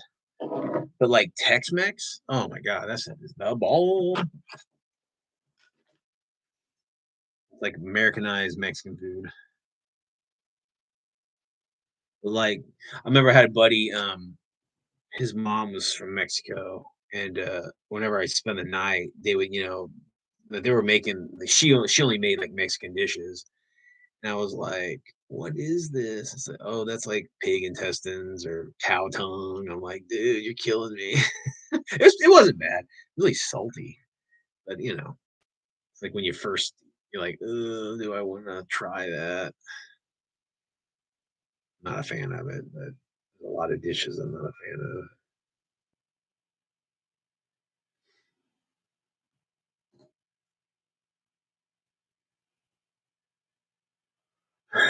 I know, man. I mean, listen, and I can't fault him. If I was in fucking Nicaragua or in Honduras or wherever the fuck they're all coming from, I'd be getting the fuck out of there too.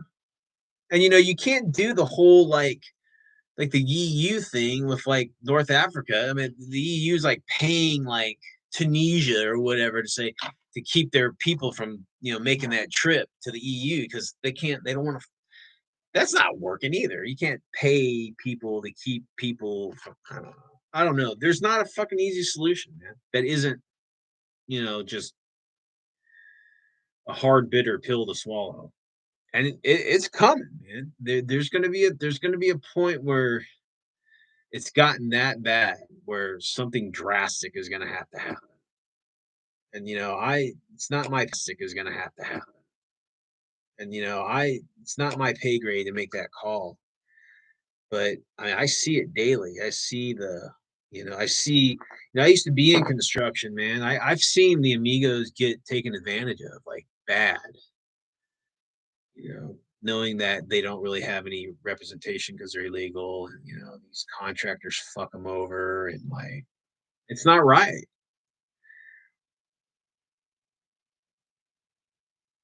But it's just like it's not an easy. I don't know the solution, guys. I don't think there's an easy solution. Whatever the solution is, it's not going to be pretty. That's why we play war games. So I'm gonna have to think about that shit. Ugh. Oh, here comes Mel. She's like, I don't like when you talk about politics. So let's talk about some Halloween. Halloween's tomorrow night. So are any of you guys doing anything special? Don't forget we're having our live game tomorrow night too. So if you can check it out, check it out. Any of you guys do anything special? Don't forget we're having our live game tomorrow night too. So if you can check it out, check it out. But I know Bo, you were saying that you're gonna probably hang out at the casa, giving out candy. I need to go. I was supposed to go. So we got this crazy cold front coming into Texas today. It was like freezing, and I was gonna go hang out with my kids. My kids are staying with their mom right now. I was gonna go hang out with them, but I guess their stepdad has a stomach bug, so I don't want to get involved in that shit. So kind of ruined. I was gonna go and then do carve pumpkins with them. I've not carved pumpkins with my kids. I mean, I have carved pumpkins with my kid every year for fucking like 18 years. This would be the first year that I don't, and it's kind of a bummer city. But it's all good.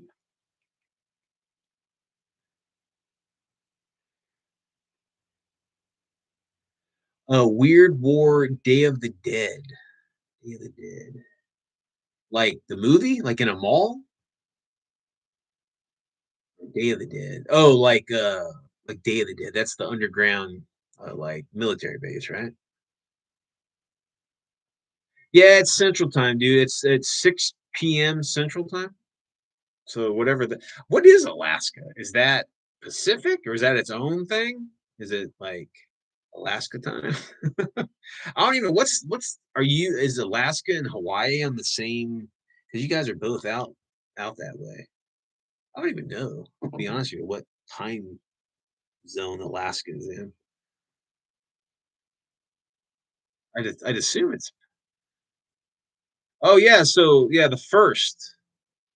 Well, no, the first November 1st is Day of the Dead.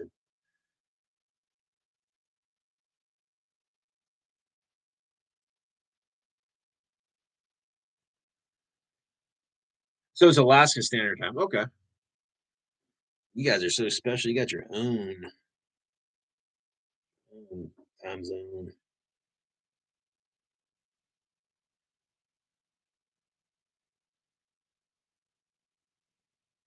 I got a question for you, HS. So, like, is there any issues with like Alaska and Canada? Is there any like I don't know border issues or like immigration or like I don't know just any issues with Canada? I can't think of any issues with Canada to be honest with you, except they're awesome and nice. So okay, so you're an hour. So you're about what 3 hours from. So like right now it's 11:25 here. So what are you? You're like nine something. I don't do math very well.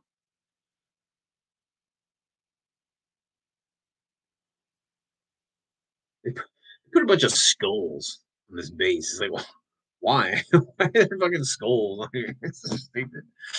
There's some skulls. They look really small. Well, I guess that's about the size.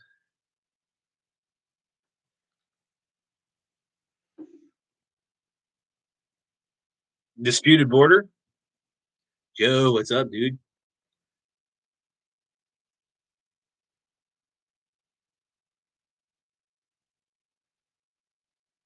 You know, so it's 8:26. Okay. Yeah, so that's not yeah. So it'd be kind of early for you, I guess. The game.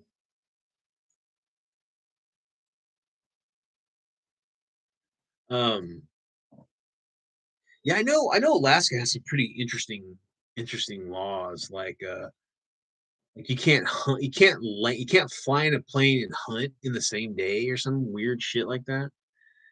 Um and then there's like I what I really find fascinating is all the native like the native tribe like laws. I think that's pretty cool. Like they can seal hunt and shit like that because it's cool that like our modern laws aren't really fucking with their ancient kind of traditions since we'd like destroy their fucking cultures and all that. I mean that's the least they can do, right? I think that's kind of cool. And they get like some sort of like land, like they get like first dibs on land ownership or some I don't know some shit like that. Just some interesting laws.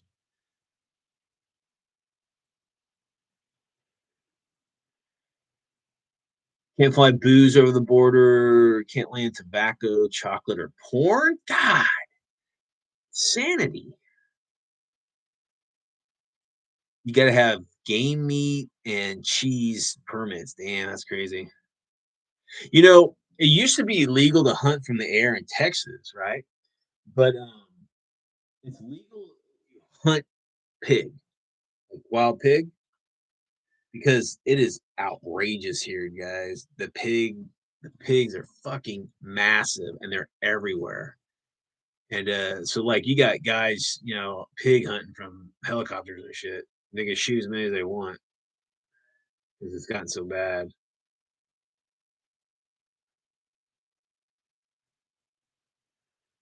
I remember I don't think you can I don't think you can hunt from the road here anymore.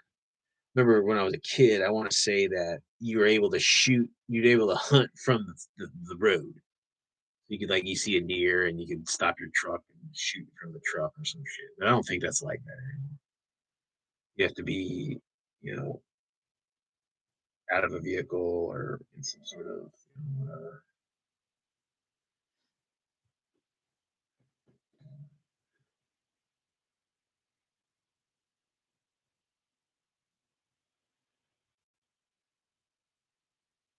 Yeah, I'll be honest with you guys.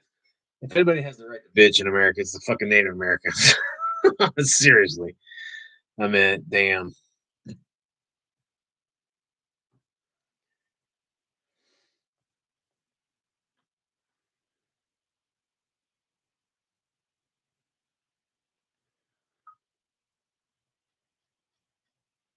Oh, dude, yeah, the pigs are, dude, they're like beasts here. I think they're real bad in like Oklahoma and Louisiana too. Just, dude, you get a domesticated pig getting out of the fence and hanging out with the wild ones for shit just a couple months, dude. They are feral as hell, and they've had like 500 kids already. I want to. Hey, babe, no.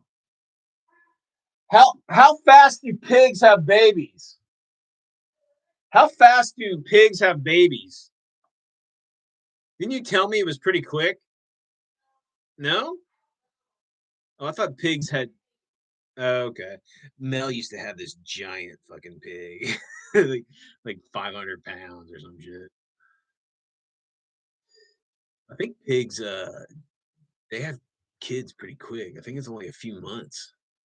So they can have a lot of fucking. They can have a lot of pigs in a short period of time. Only the legally blind can hunt from the road. Oh, that's funny. How are the roads up in Alaska? They must be a nightmare, dude. The freezing and the thawing and the freezing and the thawing, dude, that's gotta rip up the hell out of your roads. I have a bunch of pigs. I've got, like, 3, like, domesticated pigs, like, big fat ones, and then I've got, like I think I got, like, 3 or 4, boar, like, wild boar pigs. I haven't really used them much, to be honest with you, but I have some. I have a whole case of animals. So it's like bears and deers and cows and pigs and chickens and all sorts of shit. Like, you know, lizards and birds, all sorts of crap. So if I ever need that shit, I've got them. Penguins, crocodiles, alligators,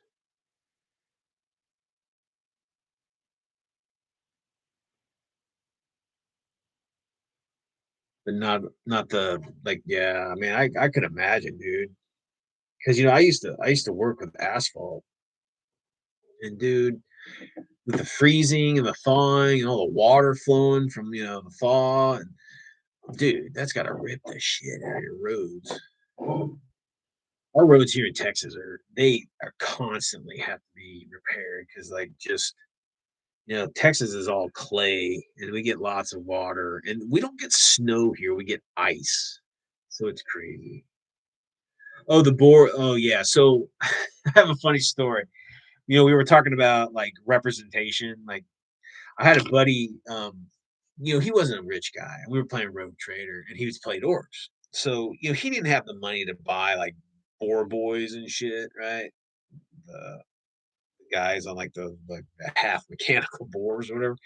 Um, so what he would do is he would keep all of his old D batteries and he would just like he'd stick like an orc on top of this D battery and then like he'd paint the D battery or whatever. But so that was that was his represent his boar boy. It was pretty funny. I don't have a problem. I don't have a problem with that, and it was hilarious looking. But yeah, yeah, I would think pig hunt. It's funny. I want to say Mini Warmut. He did a battle report not too long ago where he had like I think he had a bunch of halflings, and it was I think it was like that. I think it was like I think an ogre or a troll or something was trying to steal the halfling's pigs or some shit. It looked like a pretty funny game. I play a lot of I used to on my blog, there's a bunch of battle reports that I've taken pictures of. This is at the time where I wasn't like filming battle reports. I played a lot of weird different games. I played games where like I used to play and I haven't taken pictures of these. I used to play a lot of games with civilians. So it'd be like civilians like repelling something or was civilians trying to escape a battle. So like you actually like you had the belligerents fighting each other, and then you had a third party playing civilians trying to get out of the battlefield without being shot to hell. Those are a lot of fun. I mean, a lot of people don't play with civilians because it's a sensitive subject or whatever the fuck. But I mean, you're playing army men that are killing each other. I don't see why that's much of a stretch, but whatever. I do. I don't have any lions. That is something I don't have. I need some lions. And I've got some bobcats. I got yeah. Man, it's funny when you guys are talking about fantasy stuff. Um what is it? Crocodile Wars or who makes there's a company that makes like ancient Egyptian like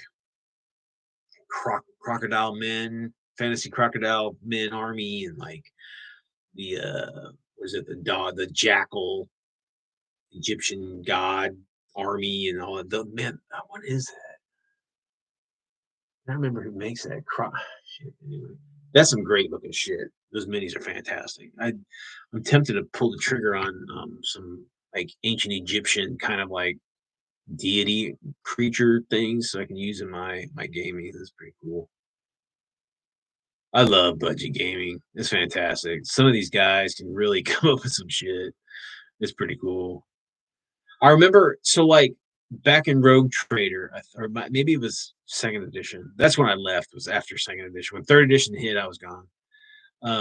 One of the rules for the orcs is there was it the war wagon was like a transport, and the rule was is like it carried as many minis as you can physically put on the fucking model, right?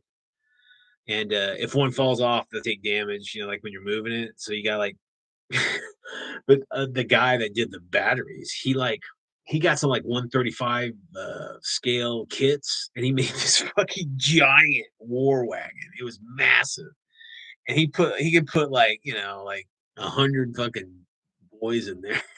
It was great. But anti-tank dodge, there you go.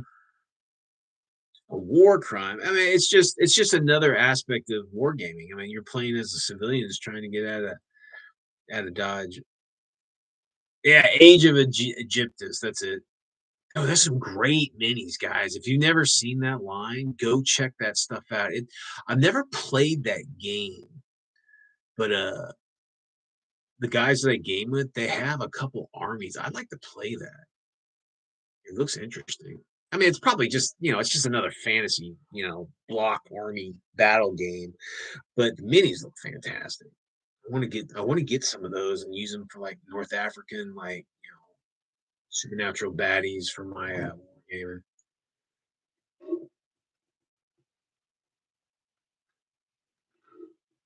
Yeah, it's that one. I don't remember the actual how to say it. It is a weird, it's kind of like an ancient spelling or something. Gorka Morka, I remember that.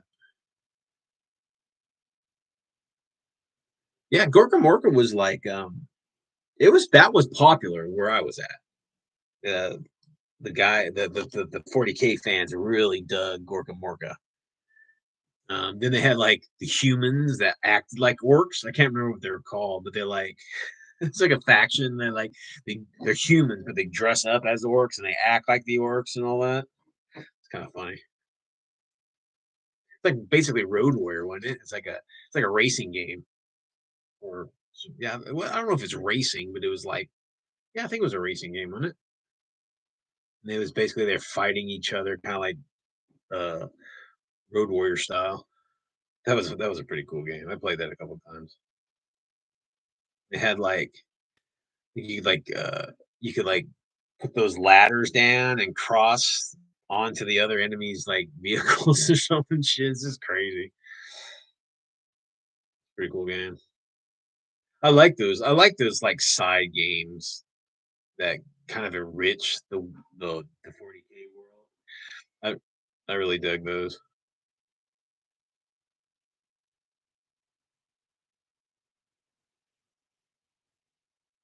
The only 40K thing I have is I have Tyranid Attack. That's a real fun game. I enjoyed that. I kept that. I kept minis for all that.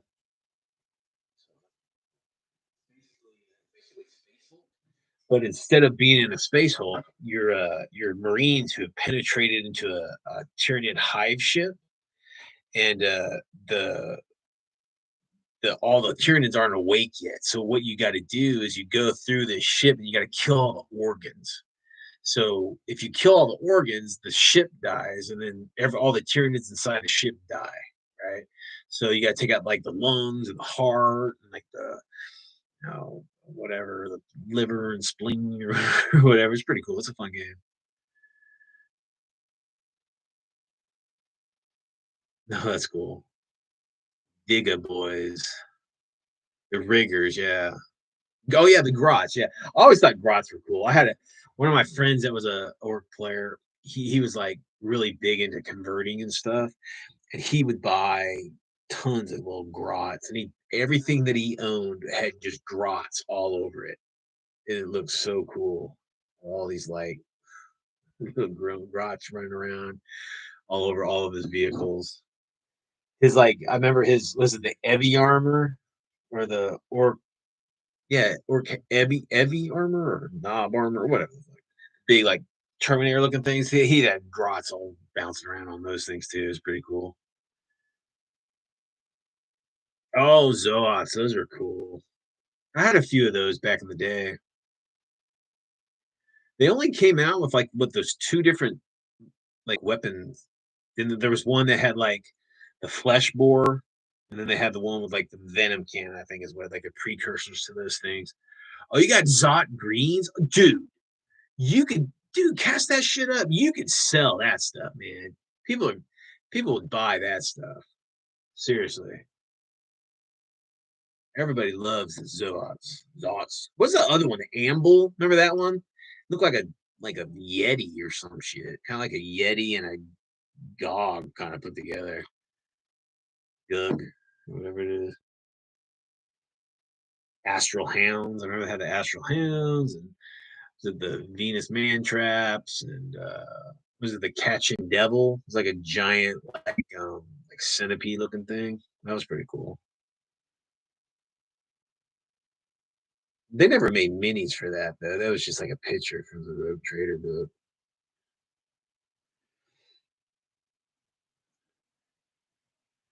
We played against a couple we just used fantasy giant centipede fantasy mini. We fought against some of those. It killed the hell out of my Marines. Shit.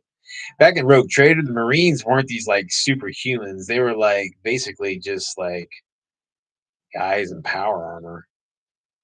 I mean, they had like they were. I think they were one point tougher than a normal like guardsman. That was it.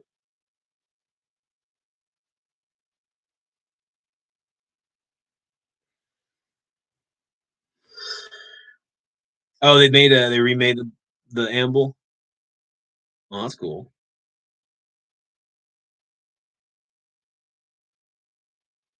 Oh, cool. Oh, very cool. Yeah, cool. Shadow. Yeah. So what I've done, guy. Hey, HS, did you do our challenge, our Weird War challenge? If you did, shoot me some pics, or just if you got something weird that you painted up recently, shoot them to me. We'll put them in the challenge. So what we'll do, guys, is so tomorrow it probably might take me until like it might take me a couple days to get that video going, but I'll definitely plug your channels and all that shit. So it should be cool. No, that's cool. Oh man, I hear you, dude. I was in the hospital for a fucking week this last month. That was not expected, and man, I tell you guys, that really put the whammy on my brain, man. It kind of, like when you're sick, when you're injured or whatever, you there's that there's that time period where you feel really like fragile. You know what I mean? You feel real um weak or whatever it might be. It's like, that we're not 20 years old anymore, man. And it sucks. And it just really kind of puts a mind kind of screws with your head a little bit. And I got this condition from working out. Like I was gonna get back in shape and everything. And so it's like I'm not sure how to proceed because I don't want to fall back into that. What happened? Because I really dodged a bullet. I could have lost my kidneys and my liver. So it's like, ooh. So I'm like trying to figure out. I need to talk to a doc and see, like, I don't know what to do because it's not like you can check your blood sugar. You can't check your kidney function. Like some stick of the finger. You gotta you gotta get labs done and shit. So it's like, unless you're pissing brown, black, which I was, you don't know that you have abdo. So it's like it's a little late because your kidneys are already jacked up. So I'm just like, I'm still walking around the park, shit like that every day. But if I'm gonna drop this weight, I gotta like do some physical fucking exercise, like physical stuff. Can't just like diet. I gotta do some cardio. But I'm just like kind of freaked out, man. I'm not sure what to do and how to do it and how much, and just it's like the hospital. They get you back to normal, and they kick you out. And there's not a whole lot of support on the back end. It's kind of up to you to. So all I'm doing is drinking water. I might have a soda, a diet soda, like, once a week or some shit. I just drink water now. This shit is just like the hydro or flavoring that gives you electrolytes or whatever. Yeah, so it's weird.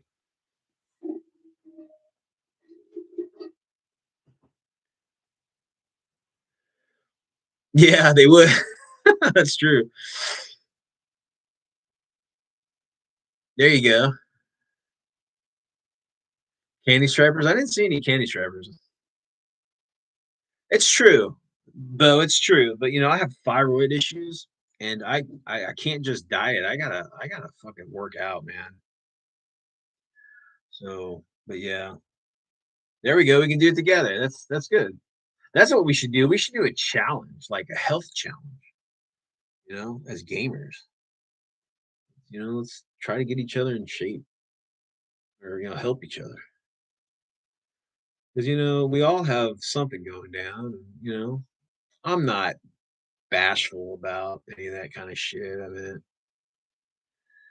if I can get some insights from somebody and give me some help, I'm not that. There's always gonna be the asshole that makes fun of you for trying something or whatever. Who gives a shit?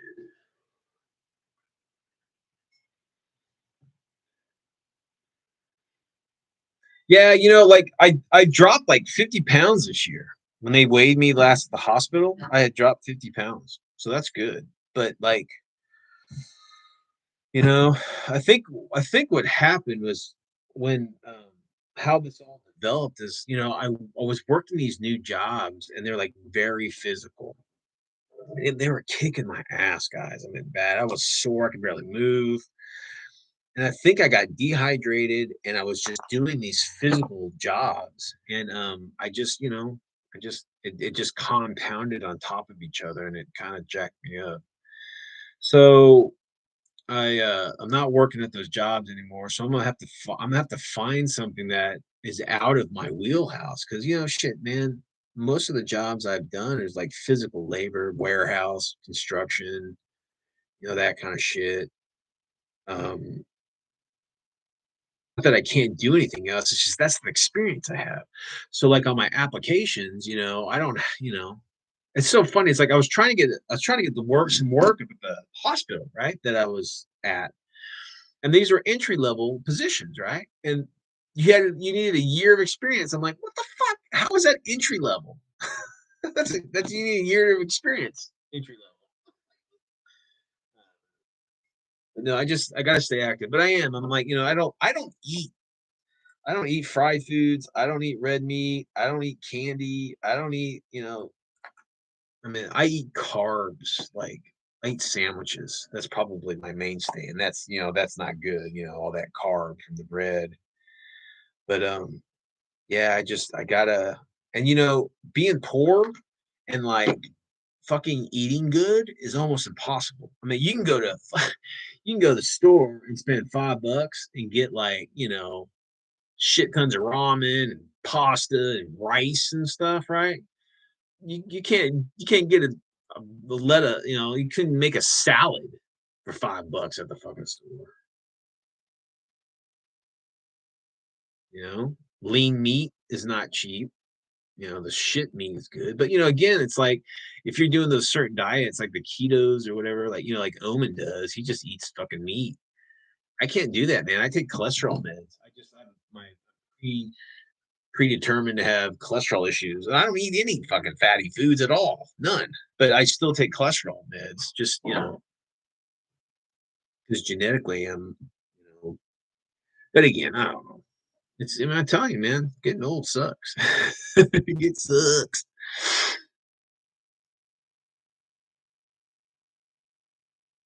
Oh, that would be cool. Yeah, like Biggest Loser gets like the the minis pod. That'd be cool, man. That'd be awesome.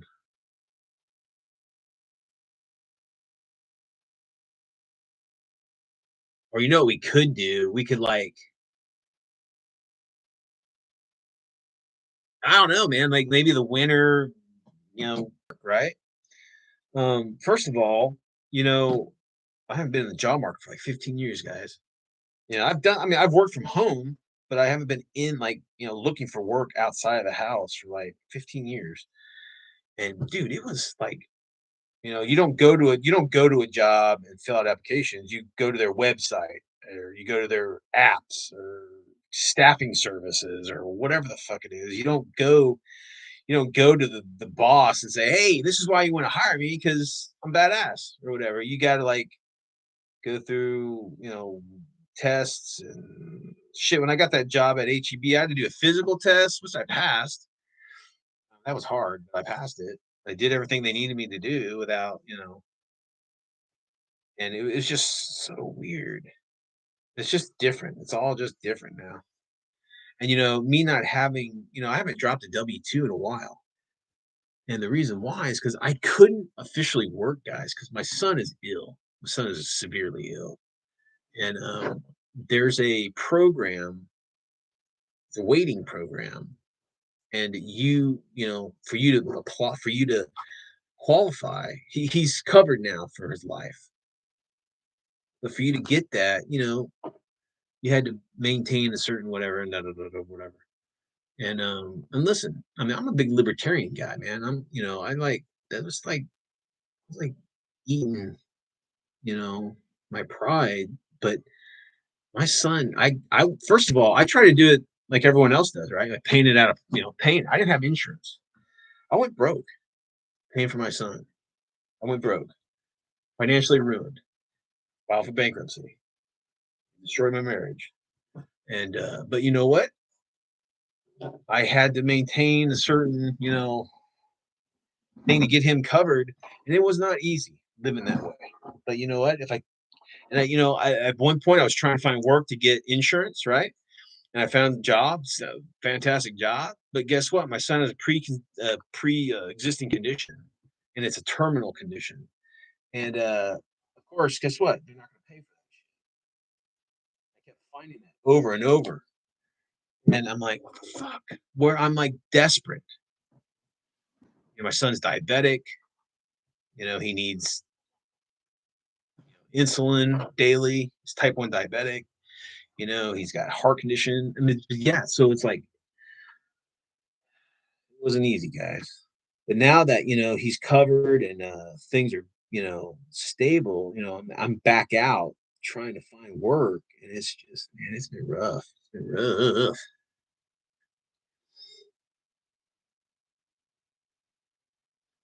And now that I have some, physically can't do what I used to do, it's a whole nother problem because I got to find work. I'm 50. Gotta find work I have no experience in and work that's, like, got benefits that, is gonna you know, medical benefits. When you're 20, you don't give a shit about benefits. You just, hourly wage and you're good, right? Now as you're older, I got a daughter that needs to get on insurance. I got, Mel. Yeah, so it's crazy.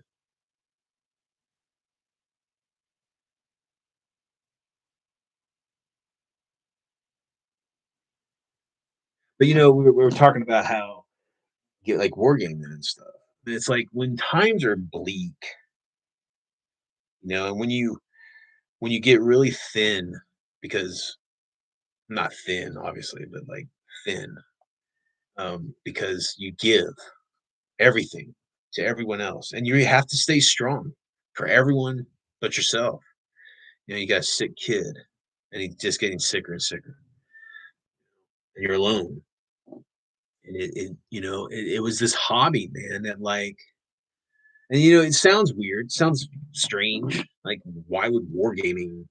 But it was something that was me, it was something that was mine.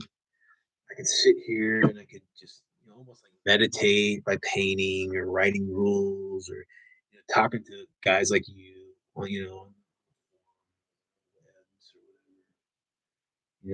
talking about history, talking about whatever. It's that socialization. Because I was in a really like isolated world. I lived out in the country. I had like 5 acres that I lived on. There's no one around. I had no family there. It was just me and my kids. So it was very, very isolating. But yeah, I mean, it's a means of connection. Keep you, to realize that you're not alone. There's people out there like you still. You know, so it's pretty. Oh man, veggies really? Yeah, that's no. I mean, guess certain. I never really thought about the veggie thing up in Alaska. Like, yeah, I guess a lot of shit's got to be trucked up in there, huh?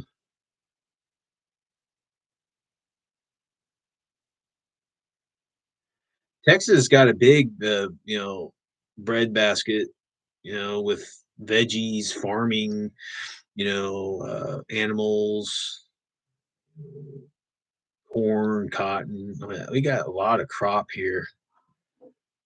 It's so big, but I mean, I guess and another thing about Alaska probably is that a lot of it's protected, right? Like protected lands, you can't do anything with it.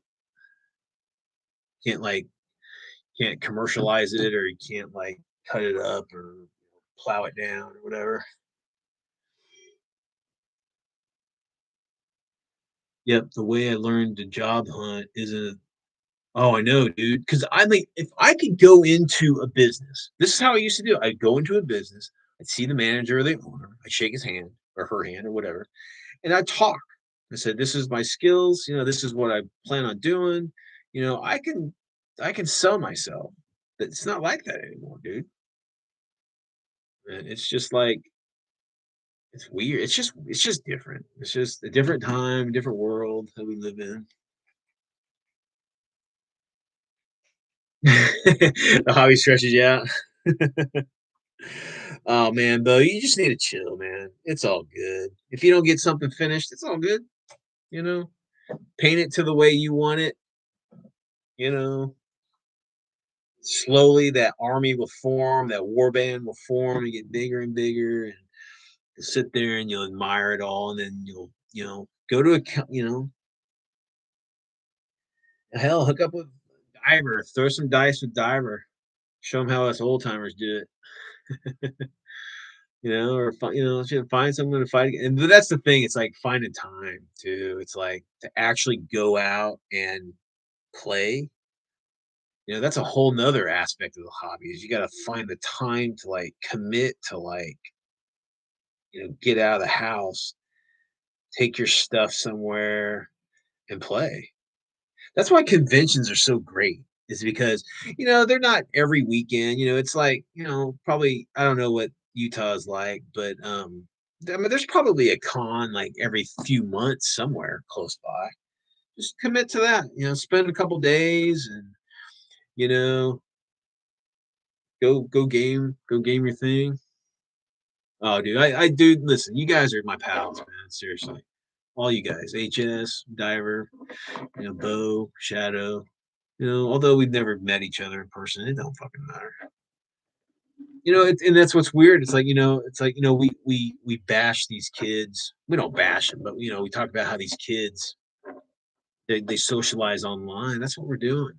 It's like, oh, it's just a different way, you know. And but there's validity in it. There's ways to form these connections. Shit. When we were younger, we never would have thought of like we could connect with people across the planet, on the internet or whatever. That's crazy. If you're not in person, it wasn't real. But it's changed my mind about all that shit. I think people can form those relationships now in a different way than. Yeah, dude, send some pics. Yeah, go. You can send them through the Discord or however. Probably on the first, I'll just check all my emails, I'll check all the Discords and all that shit and just see and the like Facebooks and the groups and stuff and just see if anybody's throwing some pictures down and collect everything up that way.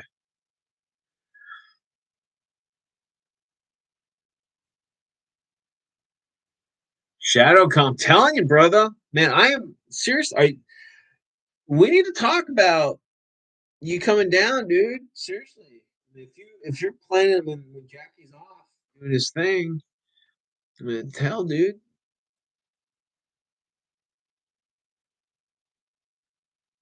Mel's been pushing me to like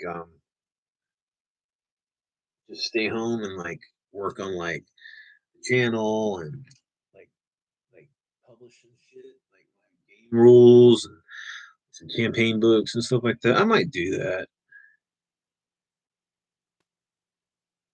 But honestly, guys, man, I've been working at home and taking care of people at home for so long. I'm a social guy. I really would like to get out of the house and like, interact with the world. But, you do what you got to do, or what you can do. This is for the most part. All I have to do is do a wash on this. I'm not gonna put any decal on this because I don't think they would have they wouldn't have put any like numbers or anything on Hitler's ride. Everybody knows what the hell it is. But all it takes is one little sniper, just shoot him right in the bean. That's it. This whole armor thing ain't worth a shit.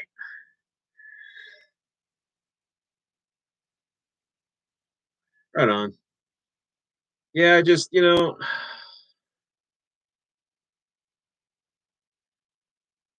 know how to do it. It's just doing it, man. I need to just finish typing it all up. I got so much shit, guys. I mean, I got folders full of like campaigns, missions, rules for like every comic book character you can imagine. Bunch of shit I've created. Every vehicle World War II's ever produced, and all the weird shit. I mean, I done it all. I just gotta like collect it all and put it in like one thing.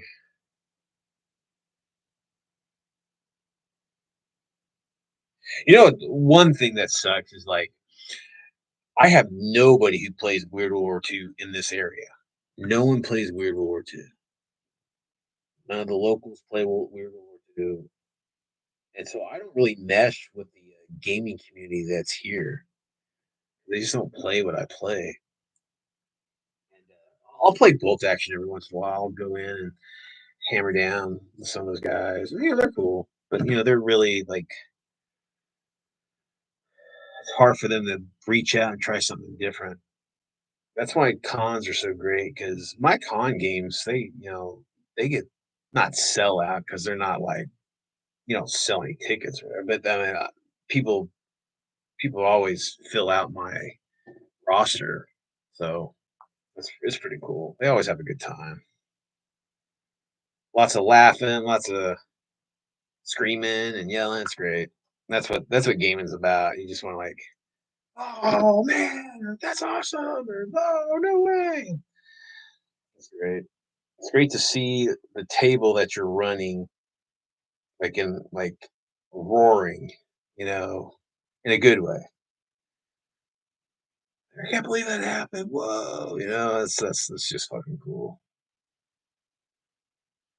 And again, I mean, it's not about money, man. I mean, it'd be nice to make money from it, but I don't know.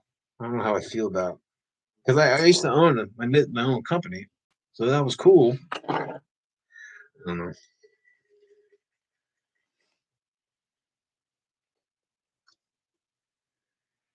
Do this base. I'm done, guys. I just need to do a dry brush on him, a silver dry brush on him.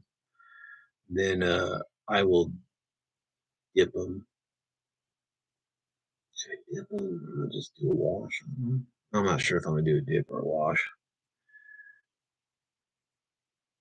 Hell yeah, dude. I love Weird West, man. I used to play that a lot. System did we use? We used I cannot remember what system we used. It wasn't like a main like it wasn't like a mainstream company who wrote the rules for the Weird West that we played. Maybe it was just a guy that I I can't remember. It's been a long time since I played in the Weird West.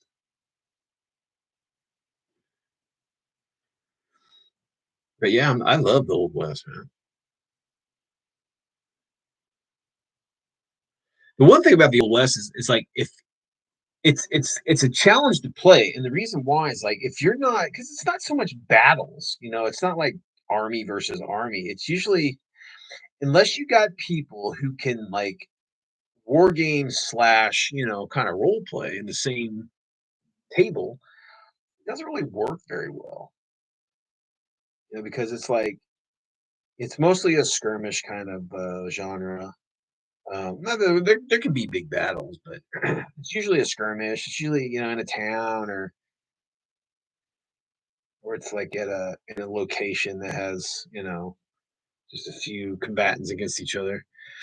But when you start to like have when you got personality in it, that's a lot of fun. It's like you start to have like gangs, and then there's like people against the gangs, and then there's like other people against the gangs because you got government agencies, you got corporate agencies against the bad guys, and you got the civilians all caught in the middle, and everybody has their own kind of motivation, and it's a lot of fun. But you got to have that kind of like that role play ability to like really get the most out of it because again, it's not necessarily a whole. And then when you start putting the supernatural in it, there's a lot of like I love using like Native American like culture in like the supernatural aspect. It's funny because I used to play a lot of Native American tribe, like in those games, and they would be like, so they would be against the white man, and they'd be against like the supernatural threat, and they'd even be against the fellow, Native tribes that they're against, and it's just it's like the old west. Who's your friend? And for how long? That looks pretty good. I'm gonna do a dry brush on this guy.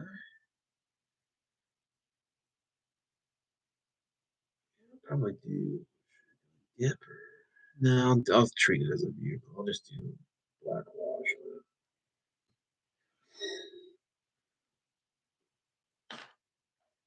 But yeah, I'm down for Old West, dude. I might even I might even put in for I might even paint a little army. I'll probably do some sort of native tribe. Mhm. Or like maybe I used to play this one gang. It was like a ex-Confederates, after the war's over and they're just like they don't want to admit defeat and they go to the West and they start, kind of trying to eke out some sort of their own new South or whatever. So you got desperate men trying to start over, or they could be like, just ex vets, just trying to start fresh, being the losers.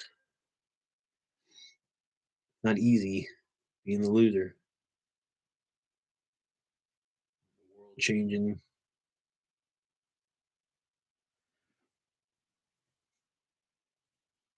Oh, that's cool.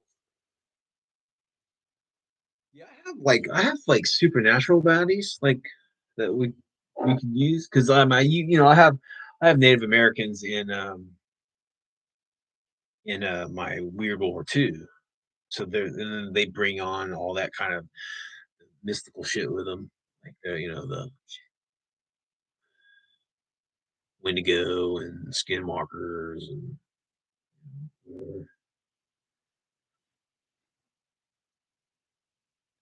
the Gosh Incaho tribe. Gosh Incaho. I can't understand that. Go Shankaho. Okay, gotcha. It takes me a second, but I do get there. Okay, might take me a second, but I do eventually get there. Just bear with. Now the synapses don't fire like they used to.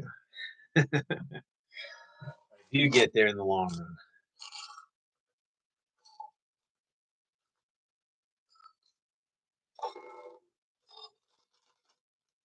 So Shadow did the son do any painting?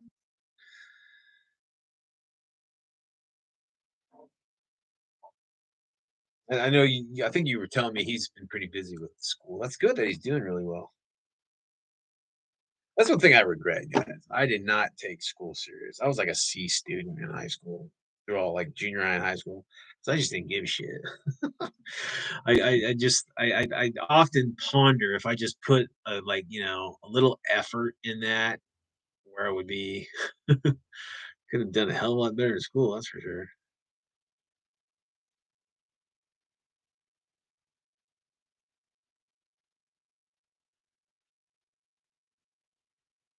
I hated school. It was like prison, man. I wasn't treated bad in school or anything like that. I just did not like being in school.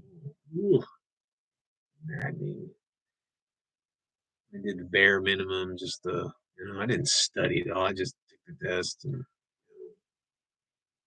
listened to enough in just the class to pass it.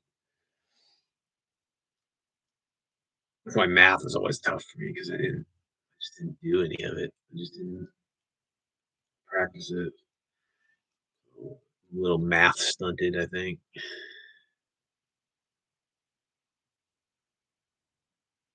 Oh man, that red.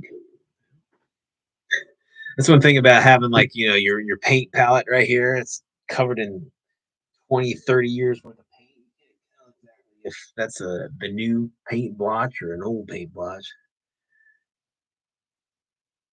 Oh, that's cool. Oh, right on. Well, good. Very cool. I'll check that out. Thanks for doing the challenge, guys. I appreciate it. We got you guys haven't seen it, but there's a few other people that have sent me stuff. JVC or James from JVC Paints. If you guys haven't seen his stuff, you gotta check his stuff out. His stuff is good. His stuff is mostly historical stuff. He's a great guy. He's a Canadian expat in Japan. He's like a teacher in Japan. I think he teaches English in Japan. But he's been living there for shit like 20 years or 30 years now, 20 years.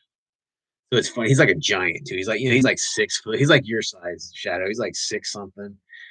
And like he like sires over all these Japanese dudes. It's funny. It's funny to hear his take on, like, being a Westerner in Japan.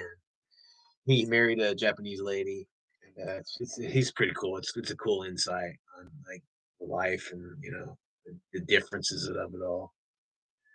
And then my friend Mishi from Germany, he did some stuff. It's pretty cool. Oh, you're 5'10"? What? I'm taller than you, dude. I thought you were like 20 feet tall. I'm like 5'11", 6. I think I'm 5'11". I'm 6 if I'm wearing my pumps.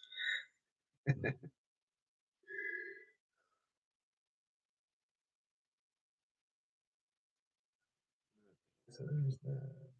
Little, bit of silver on there. A little scuffage.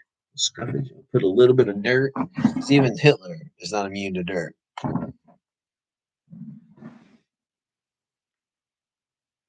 Yeah, Omen's pretty tall.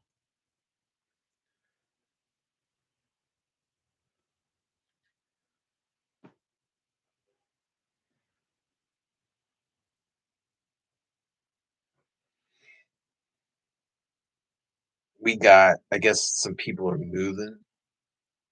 They're still like, it's fucking midnight and they're still like banging around and stuff, which is fine. I don't care.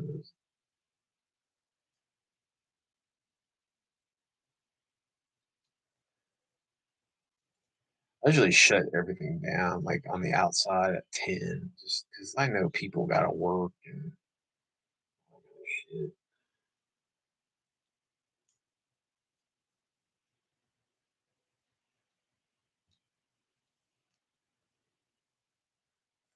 Okay.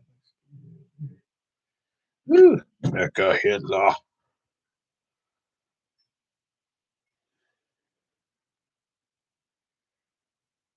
6'4", damn. Bo, you're 5'11"? I think I'm 5'11". I'm 5'10" and 5'11", so I think it's 5'11".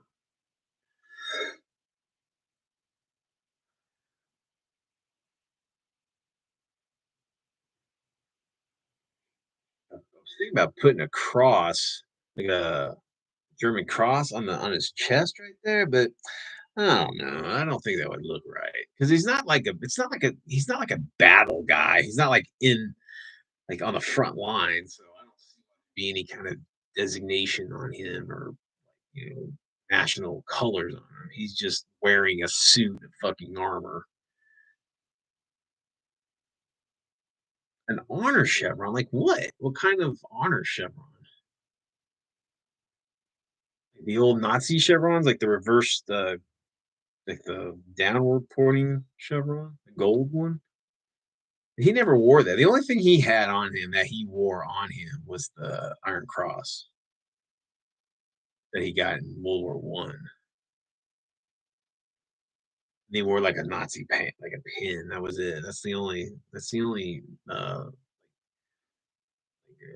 medals or whatever that he wore. I think he's.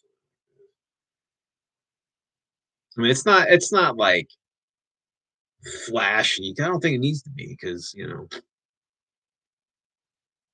Hitler. He's just wearing a battle suit.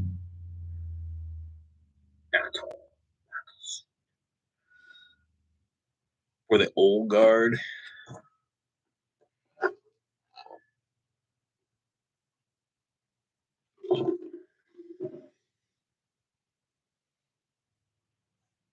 It's pretty cool looking model. I dig the model. This thing's gonna be a beast. But in my game, I mean, you can like aim at his fucking head. So it's like I have to say he's got some sort of force field or something. Little sure shot from Easy Company, just sitting there with his, his what 19 what was it 19 with the bolt action rifles during World War II, 1917s or whatever. Just go boink, right in the eyeball. You're down. That's one thing I hate. Like when, like in 40K or whatever, they'll have like these big ass giant space marines, and they don't have a fucking helmet on. I'm just 1903. That's it. They don't have a fucking helmet on. So it's just like in my mind, I'm sitting there. It's like, dude, I mean, ugh. It- I remember one of my tactics in Rogue Trader, the Eldar, they had the War Walkers, which are kind of like dreadnoughts, but not quite. They're kind of like mobile. Anyway, but it just had the pilot was like standing on this frame, right? And it was just he had a power field. Okay, so that's good. Two better save. That's good. But what I did is I usually had a tech marine that would just had a tech marine with a jump back, and he would just jump up there. And power fields don't work in close combat, and that the war walkers didn't have fucking like arms and shit. They had legs, I guess, but you just boink right through the power armor, he's dead. So you have this big ass platform that ain't worth a shit.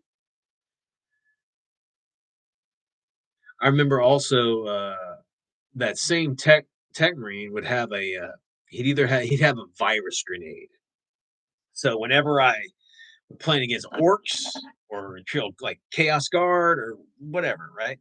These big horde armies, would just fucking I would just jump pack that dude. He'd throw a virus grenade in this horde, and it would just mutate across the entire board. I'm just like, should have bought respirators, dude. Oh, good times.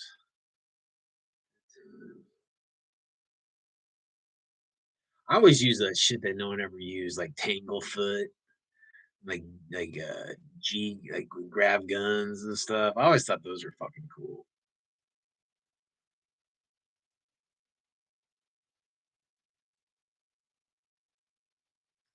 That's good, guys. I guess I'll do a wash on you. Get some black wash on you. And I'll let it dry overnight, and then I'll just do a flat lacquer on it in the morning. Should be good to go. Tomorrow I'm gonna go buy some pumpkins, and me and Mel are gonna cut some pumpkins in the morning. We're gonna dress up as Jason. Not sure what Mel's gonna dress up. Told her to dress up like French maid, Crush Spinnies. She said no. I'm like, damn. Go figure.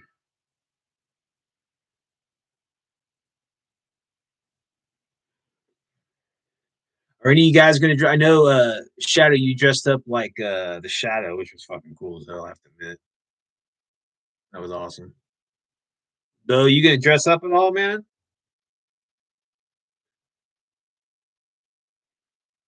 For the scare the kids at the door, like dress up like a Dracula or something, or tax collector.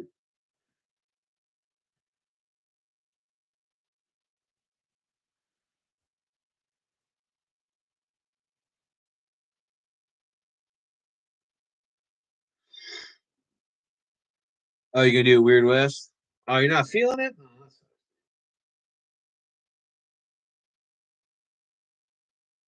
man, we used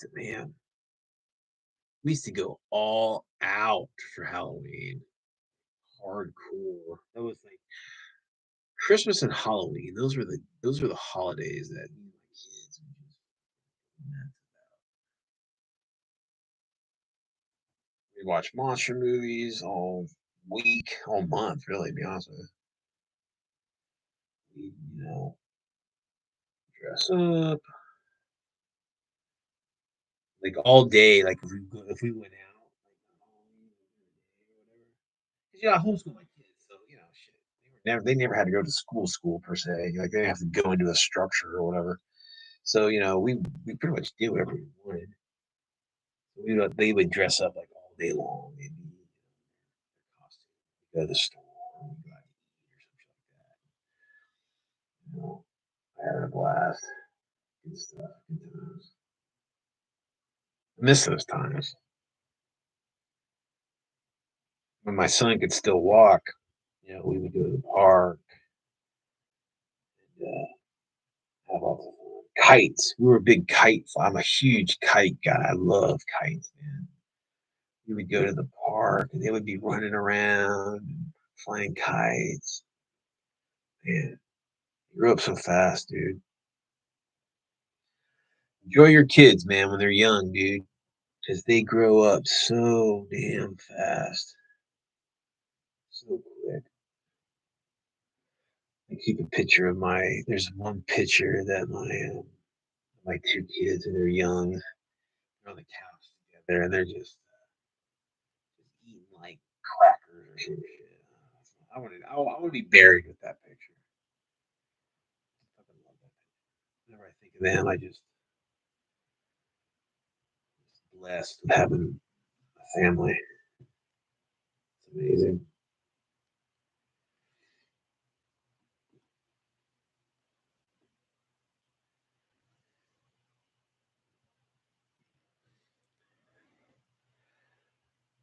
Your hobby room looks like horror. Yeah. You gotta the one thing about the hobby, one part of it is organization, man. You gotta learn how to like or figure out like how to store all the shit. How that's part of the fun. Like you guys seen I use the chess X boxes and like shoe box, like those plastic shoe bins. Gotta find a way to store all this crazy shit. I love this hobby, man. It is a trip. We're still playing with it. Yeah. Little toy soldiers. Now we're building shit. We're still doing model kits. We're still playing Cowboy Indian. It's great. We're masking it as a. This is a complex historical miniature game. I'm like shit, we're playing Army Man, dude. Love it. Love it.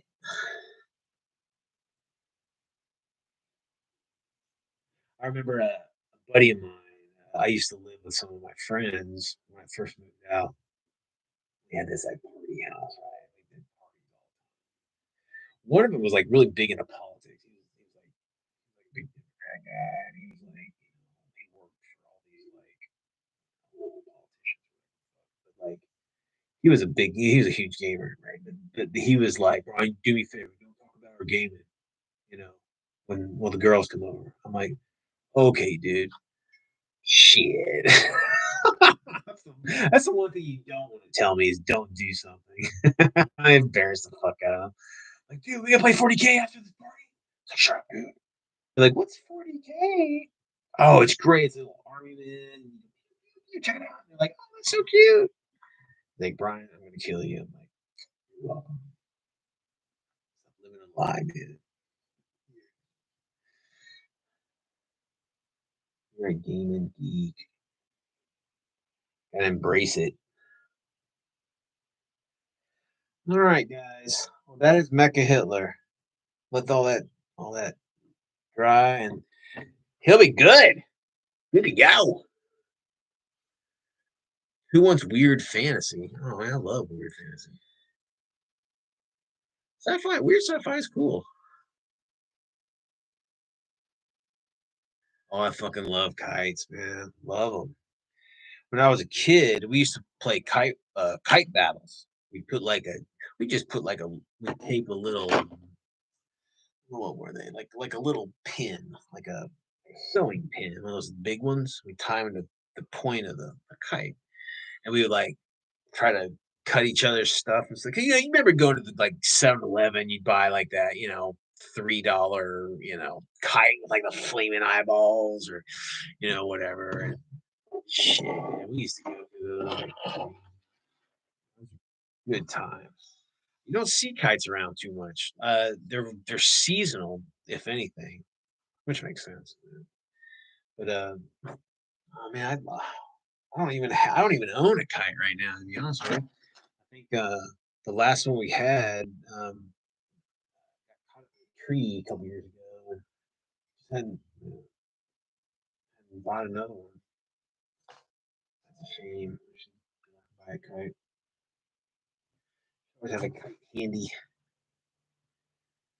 like a pocket knife. You always have to have a pocket knife, right? No matter where you're at, you have to have a pocket knife. Wherever I am, I have a pocket knife. Wherever, always have a pocket knife. So you should always have a kite ready to party. It's like I have a bag of dice. I always have a bag of dice in my car. I have a bag of dice in my car. So if I'm out and about and I need to roll some fucking dice, boo, I got one. Out and I need to roll some fucking dice, boo, I got one.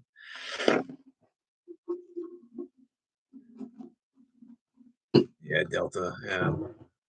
Razor blades. Ouch. No, we didn't do the razor blades. That was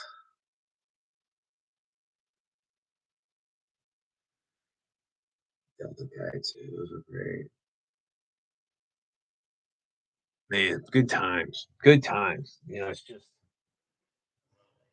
I it's so funny because like I said, I was never bashful or ashamed of anything that I loved.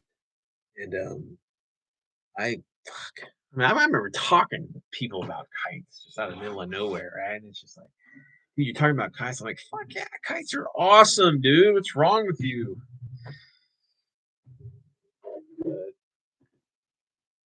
Well, guys, I am done. That's gotta sit overnight. Let that wash sit in there. It's just a light wash. Tomorrow morning I'll do a flat lacquer on it. It should look pretty good. Should look pretty good. Oh yeah, when I fly kites, I don't. I just like throw it up in the air and I just get it up. Love it. Love it. We used to when we were kids, we had this park and it was set up to like they had like trees in rows, right? It was like, it's just some sort of landscaping thing, like pretty landscaping design or whatever. And we would like purposely like try to like walk through these rows of trees with our kites without them getting snagged. And like whoever could do it was like the master kite master. Some shit like that. It's pretty funny. But yeah. But all right, guys. Look, oh yeah, happy Halloween, by the way. Happy Halloween. For me at least. It's 12:30 here, so it's a new day. Listen, you guys have a fantastic Halloween. Go out and have some fun. Do some smiling. Scare some kids. Definitely don't eat any candy though. Uh, though it's forbidden or gluten. Eat some sugar-free candy. My son eats that shit. It's still got carbs in it though, so don't eat it. We still got to give him insulin when he eats some of that shit. But you can't not let him do fucking Halloween. We'll go trick or treating and we just replace the candy with like sugar-free candy, and it's got less carbs in it. So we just do a carb modification for the candy, and he still gets to eat candy. So there you go. There's a way around it. But all right, guys. Thanks for coming by. Everybody who showed up, I appreciate it. It's always cool to reminisce about the old times, the real times, the love of the hobby, and all that fun shit. It's a lot of fun. I appreciate you guys coming along with the ride. It's cool to see your insights, as well. It's just amazing how a lot of us follow have been down the same path, and we're fucking kindred spirits because we love this stupid stuff called gaming, and it tends to drive similar circumstances. So it's pretty cool. All right, guys. Whatever you guys do, have fun today. Have fun, fun, fun. All right. Keep it weird. See you later. I'll look for those pictures on Discord tomorrow, guys. All right. All right, guys. Take it easy.